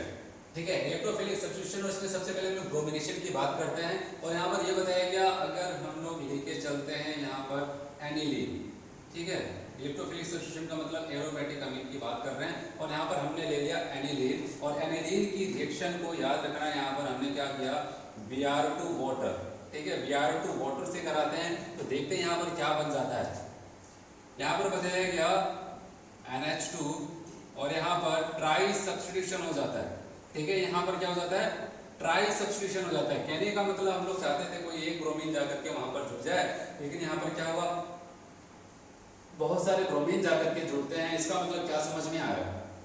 क्योंकि यहाँ पर ये क्या हो जाता है, एक तो आपका यहाँ पर क्या हो जाता है, एक्टिवेटिंग ग्रुप होता है, और कैसा होता है, स्ट्रॉन्ग एक्टिवेटिंग ग्रुप होता है। ठीक है, रिंग पे इलेक्ट्रॉन डेंसिटी को इतना ज्यादा बढ़ाता है तो इसकी पावर इतनी ज्यादा होती है, ये केवल अगर यहाँ पर थोड़ा सा भी उसको पोलर कंडीशन मिल जाए तो यहाँ पर मोनो नहीं, यहाँ पर ट्राई सब्स्टिट्यूशन कराने लगता है। अब सवाल आता है, हमको तो ट्राई नहीं चाहिए था, अगर आपको कहना हुआ कि हमको एनिलीन से रिएक्शन कराना है, केवल हम चाहते हैं केवल एक ब्रोमीन यहाँ पर जाकर के जुड़े, तो क्या किया जाए? अब मैं आपको बता रहा हूँ, आपकी एनसीईआरटी में क्या बताया गया। तो कहा गया ठीक है, कुछ ऐसा किया जाए जो ये स्ट्रॉन्ग एक्टिवेटिंग ग्रुप है, जो इसकी पावर इतनी ज्यादा है, इसकी पावर को थोड़ा कम कर दिया जाए। और पावर को कैसे कम करते हैं मैं आपको यहाँ पर दिखा रहा हूँ। बताया कि हम लोग क्या करते हैं, एनिलीन जो आपको यहाँ पर दिखाई दे रहा है, ठीक है, H2 को मैं यहाँ पर ऐसे लिख रहा हूँ, यहाँ पर एक H ऐसे लिखा है, एक H ऐसे लिखा है, ठीक है, NH2 को ऐसे लिखा है। कहा गया इसकी पावर को कम कर दें। अब इसकी पावर को कैसे कम कर दें? कहा गया इसका अगर एसिटाइलेशन कर दें, एसिटाइलेशन का मतलब क्या हो जाएगा, कोई एसाइल ग्रुप इससे जोड़ दे और इसकी रिएक्शन कैसे की जाए कि इसका एसिटाइलेशन हो जाएगा। बताइए, एसिड एनहाइड्राइड से रिएक्शन करा देते हैं, एसिटिक एनहाइड्राइड से अगर रिएक्शन करा दें तो क्या हो जाएगा? तो याद रखना है यहाँ पर कार्बन नाइट्रोजन के, कार्बन ऑक्सीजन के बीच का बॉन्ड टूटेगा, यहाँ पर आ जाएगा माइनस चार्ज और यहाँ पर आ जाएगा प्लस चार्ज। इधर एक नाइट्रोजन और कार्बन के बीच का बॉन्ड टूटेगा, अब बताओ कि यहाँ पर आएगा माइनस और यहाँ पर क्या आ जाएगा प्लस। ये प्लस वाला भाग के किसके पास जाएगा? CH3CO के पास जाएगा, और यहाँ पर माइनस प्लस वाला कहाँ पर आएगा? इसके माइनस वाले के पास आता है। अब ध्यान से समझना है, यहाँ पर एक हाइड्रोजन इसके पास बचा है, मैं यहाँ पर लिख रहा हूँ NH, और इससे कौन जुड़ गया? यहाँ पर इतना CO CH3, अब बताओगे CO CH3, तो ये ग्रुप जुड़ गया है यहाँ पर, NH CO CH3 हो गया। और ये वाला आपको पता है, ये वाला मैं यहीं पर लिख दे रहा हूँ, ये क्या हो जाएगा जब H से मिलेगा, ये वाला पार्ट, ये इतना पार्ट, ये क्या करेगा आप बताओगे? इधर से अगर लिखना शुरू करो CH3 COOH, यहाँ पर एक एसिड बना लेगा, लेकिन हमारा टारगेट ये, ठीक है, आपका यहाँ पर एक ग्रुप बन गया है। अगर आपको रिएक्शन मैकेनिज्म का लेक्चर याद हो, मैंने यहाँ पर बताया था ये मॉडरेटिंग एक्टिवेटिंग ग्रुप होते हैं, मतलब यहाँ पर रिंग पे इलेक्ट्रॉन डेंसिटी को बढ़ाते हैं लेकिन इनसे कम बढ़ाते हैं, इनसे कम बढ़ाते हैं। अब यहाँ पर मॉडरेटिंग एक्टिवेटिंग ग्रुप आ गया है, अब ये क्या करेगा? अब ये रिंग पे इलेक्ट्रॉन डेंसिटी को बढ़ाएगा लेकिन ज्यादा नहीं बढ़ाएगा, इसलिए बताया गया अब हमको क्या यूज करना है, Br2 और यहाँ पर एक थोड़ा बहुत पोलर सोल्यूशन लेके चलते हैं CH3COH एसिडिक एसिड। ठीक है, इस कंडीशन में यहाँ से क्या निकल के आएगा बताओगे, Br प्लस आएगा और Br चाहे फ्री है कहीं पर भी जाकर के जुड़ सकता है, कहीं पर मतलब क्या आपको होता है, ये क्या हो जाएंगे आर्थो एंड पैरा डायरेक्टिंग होते हैं, तो चाहे यहाँ पर आर्थो पर जुड़ जाए चाहे वो जाकर के पैरा पर जुड़ जाए। ठीक है, तो ऐसा कुछ होता है NHCOCH3 हुआ, यहाँ पर ब्रोमीन आ गया। लेकिन आपसे कहा गया कि एनिलीन के साथ चाहिए ना, यहाँ पर किसके साथ मिल रहा है, NHCOCH3 के साथ चल रहा है, तो हम बताएंगे एनिलीन तक कैसे पहुंचना है, इसके लिए यहाँ पर फिर से देखते हैं, ध्यान से देखते हैं। अब बताएंगे इसके हाइड्रोलिसिस कर देते हैं। ठीक है, इसको अगर मैं और अच्छे से लिखूं, हम लोग कुछ ऐसे लिखने वाले हैं, इसको और अच्छे से लिखें, ये ऐसे हो जाएगा COCH3। ठीक है, ऐसे हो जाएगा। वाटर से रिएक्शन कराएंगे HOH, हाइड्रोलिसिस करेंगे तो आपको बताया water H plus OH minus में टूटेगा और इनका भी बॉन्ड यहाँ पर टूटेगा, तो ऐसे टूटेगा, नाइट्रोजन की इलेक्ट्रॉन डेंसिटी ज्यादा, यहाँ पर माइनस और यहाँ पर प्लस आ जाएगा। इसको क्या मिलने वाला है, OH प्लस रखा है तो OH माइनस लेके जाएगा, इनके ऊपर माइनस आया है तो ये क्या करेंगे, यहाँ पर H प्लस को लेंगे और आपको बताया H प्लस लेने की वजह से यहाँ पर क्या हो जाएगा, यहाँ पर क्या हो जाएगा, H प्लस मिलने की वजह से अब ये NH2 ग्रुप में कन्वर्ट हो जाएगा, ये NH2 ग्रुप में कन्वर्ट हो जाएगा और Br आपका यहाँ पर पैरा पोजीशन में तो है भी। तो कहने का मतलब अगर आप चाहते हैं केवल मोनो सब्स्टिट्यूशन, क्या चाहते हैं आप, मोनो सब्स्टिट्यूशन हो ब्रोमीन का, केवल एक ब्रोमीन जाकर के वहां पर जुड़े, तो उसके लिए हमको क्या करना था, इसकी पावर को कम करनी थी, एनिलीन की पावर को कम करना था। कैसे किया गया, उसका एसिटाइलेशन किया गया, एसिटिक एनहाइड्राइड से रिएक्शन कराते हैं, एसिडिक मीडियम में एसिटिक एनहाइड्राइड से रिएक्शन कराते हैं, यहाँ पर एक RCO ग्रुप जाकर के इससे जुड़ जाएगा, NHCOCH3 बच जाता है, तब यहाँ पर ब्रोमिनेशन कराते हैं तो मोनो सब्स्टिट्यूशन यहाँ पर हो जाता है। चलिए, यहाँ पर बहुत ही ज्यादा इंपॉर्टेंट रिएक्शन इलेक्ट्रोफिलिक सब्स्टिट्यूशन में नाइट्रेशन की हम लोग बात करते हैं, और नाइट्रेशन में बताया कि अगर हम लोग लेके चलते हैं यहाँ पर एनिलीन, ठीक है, यहाँ पर हमने लिया एनिलीन और इसकी रिएक्शन कराते हैं हम लोग, यहाँ पर ध्यान देना, कंसंट्रेट H2SO4 साथ में चल रहा है यहाँ पर HNO3, ठीक है, HNO3। अब बताइए यहाँ पर क्या निकाल के देगा, ये NO2 प्लस, और आपको बताइए ये क्या होता है, आप बताओगे ये प्लस इफेक्ट शो करते हैं, मतलब आर्थो एंड पैरा डायरेक्टिंग होते हैं। अब यहाँ पर क्या हो जाता है, आप बताओगे यहाँ पर कुछ ऐसा हो जाता है कि आपको यहाँ पर NH2 पैरा पे जाकर के NO2 ग्रुप मिलेगा, और साथ ही साथ यहाँ पर याद रखना मैंने अभी लिखा ये क्या होते हैं, आर्थो पैरा डायरेक्टिंग होते हैं, लेकिन यहाँ पर बीटा पर भी आपको प्रोडक्ट मिलता है, फिर यहाँ पर ऑर्थो पर भी आपको प्रोडक्ट मिलता है। ठीक है, और यहाँ पर आपके एनसीईआरटी में लिखा है कि 51% आपका पाया जाता है पैरा वाला प्रोडक्ट, ठीक है, और यहाँ पर 47% पाया जाता है ऑर्थो वाला प्रोडक्ट। और अगर हम लोग बात करते हैं यहाँ पर, यहाँ पर मेटा वाला, और अगर ऑर्थो वाले की बात करते हैं ये बहुत ही कम, सबसे कम केवल 2% पाया जाता है। फिर सवाल आता है कि अभी हम कह रहे थे कि ये एक्टिवेटिंग ग्रुप होता है, और एक्टिवेटिंग ग्रुप आर्थो और पैरा डायरेक्टिंग होते हैं, तो वहाँ पर मेटा प्रोडक्ट कैसे बना इसके बारे में देखते हैं। ठीक है, यहाँ पर ध्यान देना, एक्चुअली होता क्या है, यहाँ पर हम लोग एसिड यूज करते हैं, ठीक है, यहाँ पर H2SO4 नाम का एक स्ट्रॉन्ग एसिड यूज करते हैं, और वो एसिड क्या करेगा, H प्लस को रिलीज करेगा। जाहिर सी बात है अगर वो H प्लस रिलीज हुआ तो वो क्या करेगा, सोल्यूशन से पहुंचते पहुंचते एनिलीन के पास भी पहुंचेगा, और एनिलीन क्या करता है, बेस की तरह काम करता है, इसके पास लोन पेयर है, जैसे ही इसको H प्लस मिल जाता है, ठीक है, ये एनिलीन क्या हो जाता है, एनिलीनियम क्लोराइड में यूज हो जाएगा, ठीक है, एनिलीनियम आयन में चला जाएगा। कैसे हुआ, H प्लस इसको मिला, इसके पास कोई भी इलेक्ट्रॉन नहीं है, ये नाइट्रोजन अपने लोन पेयर के साथ इसको कोऑर्डिनेट करेगा, इसके पास प्लस चार्ज आ जाता है, और आपका यहाँ पर बन जाएगा एनिलीनियम आयन, ठीक है। और एनिलीनियम आयन जो होता है ये क्या होता है, ये आपका मेटा डायरेक्टिंग होता है, और ये मेटा डायरेक्टिंग होने की वजह से अब क्या हो जाएगा, वहां पर कुछ प्रोडक्ट्स मेटा पर भी आकर के जुड़ने लगते हैं। तो ये सारी चीजें यहाँ पर चलती है। तो कहने का मतलब नाइट्रेशन के केस में क्वेश्चन कई बार पूछा जा चुका है, थ्योरी में भी पूछा जा चुका है, ठीक है, ऐसे रिएक्शन लेकर के पूछ लिए हैं, तो आपको वहां पर याद रखना है पैरा बनता है सबसे ज्यादा, पैरा क्या होता है 51% बनता है, लेकिन इसके बाद किसका नंबर आता है, बेटा वाले का 47% आता है, फिर यहाँ पर ऑर्थो वाला सबसे कम आता है 2%। और रीजन अगर कभी पूछा जाए तो वहाँ पर आपको क्या याद रखना है, क्योंकि वहाँ पर एसिडिक मीडियम रखने की वजह से वहाँ पर एनिलीनियम आयन का फॉर्मेशन हो जाता है, और एनिलीनियम आयन क्या करता है, अपनी वजह से कुछ प्रोडक्ट से वो बेटा वाला भी वहाँ पर बनाने लगता है। चलिए, अभी मैंने आपको बताया यहाँ पर अगर एनिलीन लेके चलते हैं, नाइट्रेशन करते हैं तो आर्थो मेटा पैरा सब बनता था। लेकिन अगर हमसे कहा जाए कि हम यह चाहते हैं कि मेटा ना बने, केवल वहाँ पर पैरा बने, तो वहाँ पर क्या करना पड़ेगा, केवल वहाँ पर पैरा बने, तो हम कहेंगे यहाँ पर क्या करते हैं, इसकी पावर को घटाते हैं।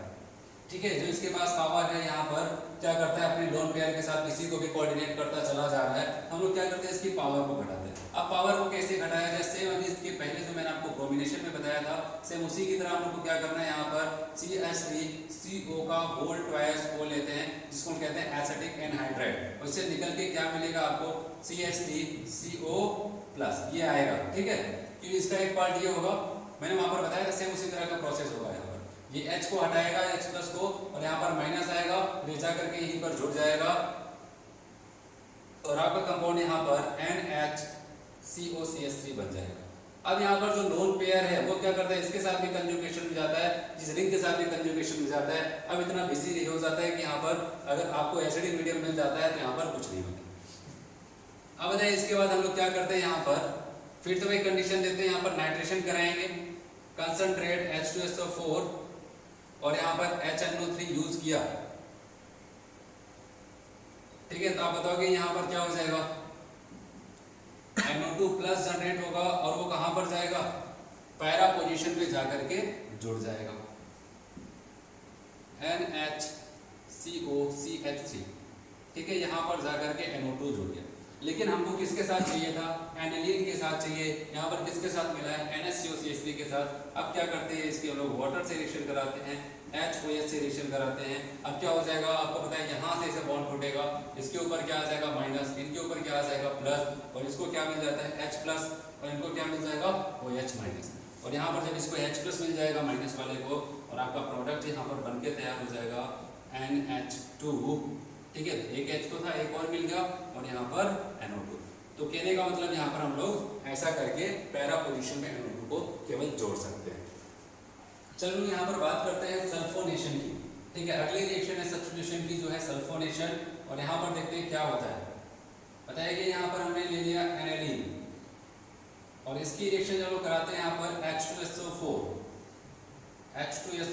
तो पहली बार यहाँ पर क्या हो जाता है, H2SO4 कुछ क्या ऐसे टूट जाता है H प्लस और HSO4 माइनस में, और H प्लस जा करके यहाँ पर क्या करता है, यहाँ पर इसको बना बनाया लोन पेयर मिलता है, वहां पर जाकर के अटैक करता है, और अटैक करेगा तो ध्यान रखना है यहाँ पर क्या हो जाएगा, NH2 से ये NH3 प्लस हो जाएगा, और ये माइनस वाला भी पार्ट क्या हो जाएगा, प्लस टू एस इसके पास अट्रैक्ट होकर के HSO4 माइनस हो जाएगा। लेकिन जैसे ही इसको लोग हीट करते हैं, ध्यान रखना है यहाँ पर जब स्ट्रॉन्ग हीटिंग करते हैं तब जाकर के हम लोग जो बनाते हैं वो बन के वहां पर तैयार हो जाता है। अब बताओ, जब स्ट्रॉन्ग हीटिंग करेंगे तो अब क्या हो जाता है, यहाँ पर यहाँ से एक ग्रुप हटेगा और हट करके आएगा कहाँ पर, यहाँ पर NH2 हो जाएगा, और यहाँ पर आ जाएगा SO3H। ठीक है, SO3H बन के तैयार हो जाता है। जब स्ट्रॉन्ग हीटिंग करते हैं तब जाकर के पैरा पोजीशन पे SO3H आता है। ठीक है, एनिलीन के पैरा पोजीशन पे तुरंत नहीं आता है, याद रखना। अगर उसने केवल H2SO4 से रिएक्शन कराया है, आपको इसी पे रुक जाना है। लेकिन अगर वहां पर हीटिंग भी लिखा है तो याद रखना, तब वहां पर क्या करना है, हमको पैरा पोजीशन पे SO3H जोड़ना है। और बताइए ये क्या करता है, यहाँ पर अपना आपको पता है इसके पास एक एसिडिक H बचा हुआ है, यहाँ से इसको प्लस में तोड़ेगा, यहाँ पर माइनस आएगा, और ये प्लस जो टूटता है वो कहाँ पर जाएगा, क्योंकि ये सोल्यूशन फॉर्म की बात हो रही है। ये जो प्लस यहाँ पर H एक बार दिखाई दे रहा है आपको, SO3H के पास यहाँ पर H है, ये क्या करेगा, एनिलीन के पास जाएगा, और यहाँ पर क्या करेगा, NH3 प्लस हो जाएगा, तो इसके पास क्या बचा रह जाएगा, आपको पता है SO3 माइनस। और इस यहाँ पर आपको दिख रहा है एक कंपाउंड है, यहाँ पर प्लस वाला भी आपको दिखाई दे रहा है और माइनस वाला भी दिखाई दे रहा है। इसको एक नाम से जानते हैं, क्या कहते हैं, ज्यूटर आयन के नाम से जानते हैं। ठीक है, और ये क्या हो जाते हैं, एक दूसरे में इंटर कन्वर्टेबल होते रहते हैं। एक बार फिर से समझो, H2SO4 से रिएक्शन कराते हैं, H प्लस SO4 के रूप में जाकर के इसी अमोनिया से जुड़ जाता है, NH2 से जुड़ जाता है। जब हीट करते हैं तब जाकर के पैरा पोजीशन पे SO3H ग्रुप आता है। उसके बाद बताएंगे यहाँ पर ये SO3H क्या करता है, अपना H भी सोल्यूशन में निकालता रहता है, पकड़ता रहता है, जिसकी वजह से क्या हो जाएगा, ये H प्लस अगर रिलीज होगा तो इस NH2 के पास जाएगा, इसको एनिलीनियम कंपाउंड बनाएगा, यहाँ पर SO3 माइनस हो जाएगा, और बताओ इस पोजीशन को कहा जाता है ज्यूटर आयन। समझ में आया सबको। चलिए यहाँ पर हम लोग आखिरी देखते हैं, यहाँ पर बताया गया डाई एजोनियम साल्ट के बारे में लोग बात करने वाले हैं। डायजोनियम साल्ट के बारे में यहाँ पर पढ़ने वाले हैं। और डायजोनियम साल्ट इसको हम कई बार देख चुके हैं, एक बार मैं फिर से आपको बता रहा हूँ। अगर लोग क्या लेकर के चलते हैं यहाँ पर C6H5NH2, ये क्या है, कोई एनालीन है, ठीक है, एनालीन है। और अगर इसकी रिएक्शन को करा देते हैं किससे, NaNO2 nitrous acid plus HCl, और मैंने आपको बताया था 0 to 5 डिग्री सी काफी लो टेम्परेचर देना पड़ता है, तब ये जाकर के किसमें कन्वर्ट हो जाता था, C6H5N2 प्लस Cl माइनस, जिसको लोग कहते हैं डाईएजोनियम हैलाइड, ठीक है, इसको कहते हैं यहाँ पर benzene diazonium halide, benzene diazonium. अगर मैंने क्लोरीन यूज किया है तो यहाँ पर लोग क्लोराइड लिख सकते हैं, बेंजीन डाईएजोनियम क्लोराइड, ठीक है, ये बन जाता है। तो ये सारी चीजें यहाँ पर बहुत बार पढ़ चुके हैं, कई जगह इसका यूज हुआ है, लेकिन आज हम लोग इसकी केमिकल प्रॉपर्टीज के बारे में देखने वाले हैं, जो सबसे ज्यादा आपको यहाँ पर फोकस करना है और काफी ज्यादा इंपॉर्टेंट है। तो मैं यहाँ पर लिख रहा हूँ कोई diazonium halide N2 plus Cl minus, ठीक है, N2 प्लस Cl माइनस है, इसकी केमिकल प्रॉपर्टीज को हम लोग यहीं पर खत्म करते हैं और बताते हैं यहाँ पर क्या हो जाएगा। सबसे पहले अगर इसकी रिएक्शन को हम लोग किसके साथ कराते हैं, ध्यान रखना कि इसकी रिएक्शन को हम लोग Cu2Cl2 in presence of HCl, अगर इसकी रिएक्शन को डाईएजोनियम की reaction Cu2Cl2 in presence of HCl कराते हैं, तो याद रखना ये जो डाईएजोनियम कंपाउंड है ये इसलिए सबसे अच्छा मेथड माना जाता है कोई एरोमेटिक कंपाउंड बनाने के लिए, क्योंकि इसको आसानी से हटाया जा सकता है, बहुत ही आसानी से इस ग्रुप को छोड़ करके बाहर जा सकता है। अब बात करते हैं Cu2Cl2 in presence of HCl भी क्या हो जाएगा, यहाँ पर क्या करेगा, पूरा ग्रुप हटेगा और वहां पर क्या आ जाएगा, Cl आ जाएगा, पूरा का पूरा ग्रुप ये Cu2Cl2 in presence of HCl क्या करेगा, पूरे ग्रुप को हटाएगा, वहां पर Cl आ जाता है। फिर बताइए अगर इसकी जहां पर हम लोग याद करें, यहाँ पर अगर Cu2Br2 in presence of HCl use करते हैं, ठीक है, तो बताइए पूरा का पूरा ग्रुप हट जाएगा, डाईएजोनियम का पूरा ग्रुप हटेगा और वहां पर कौन आ जाएगा, Br आ जाता है। ऐसे अगर बात करते हैं हम लोग इसकी रिएक्शन बताया गया, अगर हम लोग CuCl in presence of KCl, HCl या फिर KCl यहाँ पर यूज करते हैं हम लोग यहाँ पर, तो अब क्या हो जाएगा, यहाँ पर बताइए पूरा टर्म हटेगा और वहां पर कौन आ जाता है, Cn आ जाता है। ध्यान से समझना है, यहाँ पर Cu2Cl2 क्लोरीन है, Cu2Br2 है तो ब्रोमीन है, CuCl लिया तो वहां पर Cn आ जाता है। और इन तीनों रिएक्शन को एक नाम से जाना जाता है जिसको कहते हैं सैंड मेयर रिएक्शन के नाम से जाना है, सैंड मेयर रिएक्शन, ठीक है, इन तीनों रिएक्शंस को सैंड मेयर रिएक्शन के नाम से जाना जाता है। इसके बाद अगर हम लोग बात करते हैं यहाँ पर, अगर हमसे कह दिया जाए copper in presence of HCl लेकर के चलो, तो बताइए यहाँ पर क्या हो जाएगा, पूरा टर्म हटेगा, वहां पर Cl आ जाएगा। अगर कह दिया जाए copper in presence of HBr लेकर के चलो, एनिलीन यहाँ पर डाईएजोनियम के ऊपर, कहा गया पूरा टर्म हटेगा और वहां पर क्या आ जाएगा, Br आ जाता है। और इन दोनों रिएक्शन को एक नाम से जाना जाता है, गैटरमैन रिएक्शन के जाना जाता है, ठीक है, गैटरमैन रिएक्शन के नाम से इसको जाना जाता है। Copper HCl, copper HBr। इसके अलावा बताया कि अगर हमसे कह दिया जाए क्लोरीन भी लग गया, ब्रोमीन भी लग गया, आयोडीन भी लगाओ, कहा इसको लगाने के लिए बस सिंपल से आपको क्या करना है, केवल KI सिलेक्शन कराना है, कुछ भी कॉपर कंटेनिंग कंपाउंड नहीं यूज करना है, केवल KI सिलेक्शन करा देना है। यहाँ पर क्या हो जाएगा, पूरा टर्म हटेगा, ठीक है, यहाँ से पूरा टर्म हटेगा ऐसे और वहां पर I आ जाता है। चलिए अब बात आती है, I भी आ गया, क्लोरीन, ब्रोमीन, आयोडीन। फ्लोरीन को भी अगर लाना चाहें तो कैसे ला सकते हैं, यहाँ पर बताया गया फ्लोरीन को लाना है जिसकी रिएक्शन HbF4 से करा देते हैं। किससे कराते हैं, HbF4 से कराएंगे, और HbF4 से कराते हैं तो क्या हो जाएगा, ध्यान देना है आप,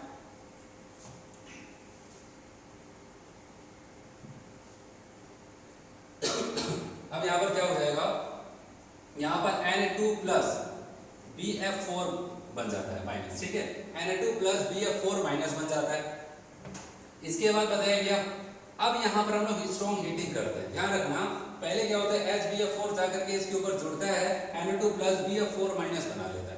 फिर इसके बाद क्या हो जाएगा, जैसे इसको हम लोग हीट करते हैं, हीट करेंगे तब जाकर के यहाँ पर पूरा का पूरा टर्म हटेगा और वहां पर आपको फ्लोरीन नजर आएगा। समझ में आया सबको, तो ऐसा कुछ होता है वहां पर। अब सवाल ये आता है, चलो फ्लोरीन भी आ गया, कुछ ऐसा किया जाए कि सब कुछ हट जाए, वहां पर क्या हो जाए, केवल बेंजीन बचा रह जाए, तो ऐसा कौन कौन कर सकता है, ध्यान में देना, बताइए यहाँ पर ऐसा करने वाला आपको मिलेगा H3PO2, H3PO2 के साथ यहाँ पर आपको और क्या मिल जाए, आपको यहाँ पर वाटर मिले किसके साथ, H3PO2 के साथ। तो ये क्या करने वाला है, ये पूरा का पूरा टर्म हटाएगा और वहां पर इसको क्या बना देगा, बेंजीन बना देगा। तो बेंजीन कहाँ पर बनेगा, कहाँ पर, पूरे टर्म को हटा करके हाइड्रोजन दिया जाता है। आप बताओगे H3PO2 लेकर के चलते हैं तो वहां पर हो जाता है। इसके अलावा पूछा क्या और कोई ऐसा कर सकता है, तो याद रखना यहाँ पर, हाँ एक और है, अगर इसकी रिएक्शन C2H5OH से करा दे, ठीक है, इथेनॉल से करा दे, बेंजीन डायज़ोनियम क्लोराइड की रिएक्शन अगर इथेनॉल से करा देते हैं तो भी क्या करता है, पूरे टर्म को हटाएगा और वहां पर क्या कर देगा, आप बताओगे बेंजीन का फॉर्मेशन कर देगा। ठीक है, इसके अलावा अगर हमसे कहा जाए, इसके अलावा हमसे कहा जाए यहाँ पर क्या कोई ऐसा है जो यहाँ पर OH ग्रुप को जोड़ दे, कोई ऐसा है कि N2+Cl- को हटा दिया जाए तो यहाँ पर OH को जोड़ दिया जाए, तो आप बताओगे नॉर्मली क्या, वाटर के साथ रिएक्शन करा दो। ठीक है, वार्म कंडीशन यहाँ पर वाटर के साथ रिएक्शन करा दो, पूरा टर्म हटेगा और वहां पर क्या आ जाएगा, आप बताओगे वहां पर OH आ जाता है। समझ में आया सबको, वहां पर क्या आ जाएगा, OH आ जाता है। फिर बताया गया हमको अगर NO2 ग्रुप लगाना, NO2 ग्रुप लगाना हो तो यहाँ पर बताया गया ज्यादा कुछ नहीं है, आप यहाँ पर इसकी रिएक्शन किससे करा दो, HbF4 से करा दो। कहते हैं NO2 ग्रुप लाना है, हम लोग HbF4 से रिएक्शन करा रहे हैं। कैसे होने वाला है बताया गया, सबसे पहले यहाँ पर क्या हो जाएगा, आप बताओगे N2+BF4- हो जाता है। आप बताओगे NO2 लाना चाहते थे, यहाँ पर N2BF4 बन गया। ठीक है, कहीं ऐसा ना हो जाए कि यहाँ पर ये F लग जाए हीट करते, कहा गया हीट तो करना है लेकिन ऐसे नहीं करना है, NaNO2 और क्या लेके चलना है, कॉपर लेके चलना है, तब हीट करके देखो। फिर ठीक है, हमने क्या किया, इसको हीट कर दिया इनके साथ। ठीक है, इनको भी याद रखना, इनके साथ हीट किया तो पूरा का पूरा टर्म हट जाता है और वहां पर क्या जाता है, NO2 आ जाता है। समझ में आया सबको। ठीक है, एक बार मैं फिर से बता रहा हूँ, ये पूरी रिएक्शंस इंपॉर्टेंट है। मैंने आपको बताया था, वैसे अगर आप किसी को हटा करके सोचो, बेंजीन से किसी को हटाया जाए, हटाने के बाद उस पर जोड़ा जाए, इतना आसान नहीं होता था। लेकिन आसान किसने बनाया, बेंजीन डायज़ोनियम हैलाइड ने बताया कि हम बेंजीन के ऊपर हैं भले ही, लेकिन आप चाहो तो मुझे हटा करके यहाँ पर कोई दूसरा ग्रुप जोड़ सकते हो। कैसे जोड़ सकते हो, यहाँ पर बताया गया। सबसे पहले सैंडमैन ने अपनी 3 रिएक्शन दी, कहा Cu2Cl2 लेके चलो, HCl के साथ क्लोरीन आ जाएगा, सब कुछ हटा करके। Cu2Br2 लेके चलो, HCl के साथ सब कुछ हटेगा, ब्रोमीन आएगा। CuCl in presence of HCl लेकर के चलो, सब कुछ हटेगा, वहां पर CN आ जाता है। ठीक है, फिर गटरमैन ने भी अपनी रिएक्शंस बताया, कॉपर के साथ HCl लेकर के चलो, अब बताओगे सब कुछ हटेगा, Cl आएगा। कॉपर के साथ HBr लेके चलो, सब कुछ हटेगा, Br आ जाएगा। और आप कहा जाए कि आयोडीन भी लगा के दिखाओ, बताइए ज्यादा कुछ नहीं। यहाँ पर आयोडीन के केस में कॉपर यूज नहीं करता है। ठीक है, यहाँ पर इसकी रिएक्टिविटी इतनी अच्छी होती है कि Ki से रिएक्शन करा दो, सब कुछ हटा कर ये खुद जाकर के वहां पर जुड़ जाएगा। फिर इसके बाद बताइएगा, अगर फ्लोरीन जोड़ना है तो पहले इसकी रिएक्शन HbF4 से करा दिया तो बन जाता है यहाँ पर N2+BF4-, N2+BF4-। आप बताओगे, अब इसके बाद इसको हम लोग हीट कर देंगे, तब पूरा टर्म हटेगा, वहां पर फ्लोरीन आ जाता है। और दो ऐसे हैं यहाँ पर, दो ऐसे लोग हैं यहाँ पर जो क्या करते हैं, पूरे ग्रुप को हटा करके हाइड्रोजन दे देते हैं, मतलब बेंजीन बना देते हैं। तो बताओगे वो कौन होता है, H3PO2 वाटर के साथ सब कुछ हटाया, देखो कुछ नहीं लग रहा है यहाँ पर। फिर बताएंगे आप इथाइल एल्कोहल यूज करो, सब कुछ हटा करके यहाँ पर H जोड़ देगा, मतलब कि वहां पर इसको बेंजीन बना देता है। फिर बताया कि अगर लोग चाहते हैं इससे फिनॉल बना लिया जाए, OH ग्रुप लगाया जाए, कहा गया वाटर के साथ रिएक्शन कर दो। नॉर्मली आपको क्या करना है, यहाँ पर वाटर के साथ रिएक्शन कर देना है, वाटर क्या करेगा, सबको हटा करके वहां पर OH जोड़ देगा। फिर बात करते हैं NO2 ग्रुप भी अगर आपको जोड़ना है तो वहां पर क्या करना था, कहा गया वहां पर HbF4 से पहले रिएक्शन करा दो, फिर N2+BF4- बन जाएगा, फिर इसकी रिएक्शन NaNO2 और कॉपर के साथ हीट करोगे, तब सब कुछ हटेगा और वहां पर NO2 आ जाता है। अगर कल को पूछ लिया जाए सैंडमैन और गैटरमैन में किसकी प्रोडक्टिविटी अच्छी होती है, किससे प्रोडक्ट अच्छा निकलता है, तो आपको बताना है वहां पर सैंडमैन के द्वारा बनने वाला प्रोडक्ट काफी अच्छा होता है in comparison to Gattermann reaction. समझ में आया ना सबको, बहुत ही ज्यादा इंपॉर्टेंट रिएक्शन थी। चलिए हम लोग यहाँ पर बात करने वाले हैं, अभी तक जितनी रिएक्शन मैंने आपको डायज़ोनियम हैलाइड का बताया, सब में क्या हो जाता था, जो डायज़ोनियम कंपाउंड था नाइट्रोजन Na2, ठीक है, यही होता था क्या, डायज़ोनियम कंपाउंड, ये क्या हो जाता था, हट जाता था, उसके यहाँ पर कोई दूसरा कंपाउंड आ जाता था। ठीक है, लेकिन हम लोग कुछ ऐसी रिएक्शंस पढ़ने वाले हैं जहाँ पर डायज़ोनियम कंपाउंड हटने वाला नहीं, वो क्या करता है, उस ग्रुप में बना रह जाता है, वो हटेगा नहीं, हम लोग उस पर फोकस करते हैं। चलिए, उसकी रिएक्शन का नाम होता है यहाँ पर कपलिंग रिएक्शन। उस रिएक्शन को हम लोग यहाँ पर कपलिंग रिएक्शन के नाम से जानते हैं। और दो कपलिंग रिएक्शन जो आपको याद रखनी है वो आपके एनसीईआरटी में दिया गया है। सबसे पहले की अगर हम बात करते हैं, यहाँ पर क्या लिया गया, कहा गया अगर हम लोग क्या करते हैं, डायज़ोनियम हैलाइड जो हमारा चल रहा था Na2+Cl-, अगर इसकी रिएक्शन हम लोग किससे कराते, फिनॉल से कराते हैं। ध्यान रखना है यहाँ पर फिनोल से रिएक्शन को कराने वाले हैं। ये हुआ हमारा क्या, फिनोल, यही तो है फिनोल। और बताइए यहाँ पर हम लोग बेसिक मीडियम देते हैं, तो अब क्या हो जाता है, फिनोल के पैरा पोजीशन, फिनोल के रेस्पेक्ट में ये होगा पैरा पोजीशन, यहाँ पर जो H होगा वो रिएक्शन में जाकर के इन्वॉल्व होगा। सब ध्यान से समझना है इसको। डाइसोनियम हैलाइड लिया, इसकी रिएक्शन OH से कराते हैं, फिनोल से कराते हैं, तो फिनोल की पैरा पोजीशन में जो हाइड्रोजन होता है वो जाता है यहाँ पर कपलिंग रिएक्शन में इन्वॉल्व होता है, और क्या हो जाएगा, यहाँ से क्लोरीन और यहाँ से क्या हो जाएगा, हाइड्रोजन बाहर निकल जाएगा, और बचे हुए पार्ट आपस में जुड़ जाते हैं। कैसे जुड़ते हैं, हम लोग यहाँ से जोड़ने की कोशिश करते हैं। देखो यहाँ से क्या हो जाएगा, ये बेंजीन रिंग हुआ, ठीक है।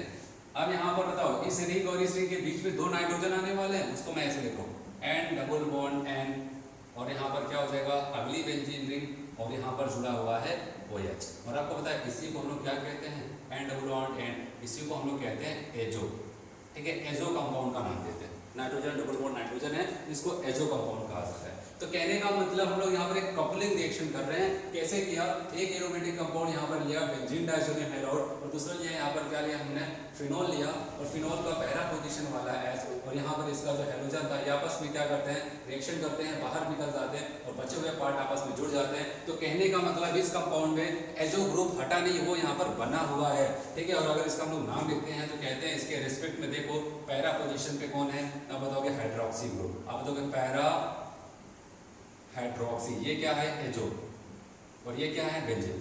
इसको कहा जाता है पैरा हाइड्रोक्सी एजो बेंजीन, ठीक है, पैरा हाइड्रोक्सी एजो बेंजीन। और जिसका दूसरा नाम यहाँ पर चलता है ऑरेंज डाई, क्या कहते हैं बच्चों, इसको ऑरेंज डाई के नाम से जाना जाता है, ये भी आपको याद रखना है, पैरा हाइड्रोक्सी एजो बेंजीन, जिसको ऑरेंज डाई कहते हैं। तो कहने का मतलब जब बेंजीन डाइसोनियम हैलाइड की रिएक्शन फिनोल से कराई जाती है तो वहाँ पर ऑरेंज डाई का फॉर्मेशन होता है। फिर अब दूसरी रिएक्शन देखते हैं, सेकेंड कपलिंग रिएक्शन कहा गया, एक बार फिर से लेके चलते हैं बेंजीन डाइसोनियम हैलाइड, और यहां पर हम लोग क्या करते हैं,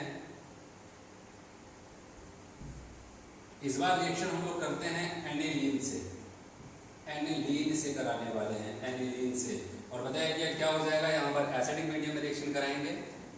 कहा गया यहाँ पर एनिलीन के रेशियो या फिर NH2 के रेस्पेक्ट में जो पैरा पोजीशन होगी, वहाँ का जो H होगा वो रिएक्शन में इन्वॉल्व होगा, और यहाँ से Cl, यहाँ से H क्या हो जाएगा, रिमूव हो जाएगा, बचे हुए पार्ट आपस में जुड़ जाते हैं, और कुछ ऐसे जुड़ जाएंगे, ठीक है। इनके बीच में N डबल बॉन्ड N आएगा, और दूसरी तरफ क्या हो जाएगा, यहाँ पर अगर हम लोग ध्यान दें, यहाँ पर आ जाता है NH2। अगर नाम लिखने की बात आए तो आप बताओगे पैरा पे कौन है, अमीनो ग्रुप, तो कह दिया जाएगा पैरा अमीनो। ये कौन है, एजो, आप बताओगे एजो। उसके बाद क्या बचा, बेंजीन, तो इसको हम लोग कहते हैं पैरा अमीनो एजो बेंजीन के नाम से जानते हैं। तो इसका जो दूसरा नाम चलता है उसको हम लोग कहते हैं एलोडाई, ठीक है, एलोडाई के नाम से इसको जाना जाता है। तो यहाँ तक की पूरी जो रिएक्शंस थी वो आपका यहाँ पर अमीन यहाँ पर कंप्लीट हो जाता है, ठीक है। आई होप आपको ये वीडियो अच्छा लगा होगा, ठीक है। अगर आपको ये अच्छा लगा तो अपने फ्रेंड्स के साथ इसको शेयर भी कर सकते हो, ठीक है। तो आज हम लोग इतना ही करते हैं, ठीक है बच्चों, धन्यवाद।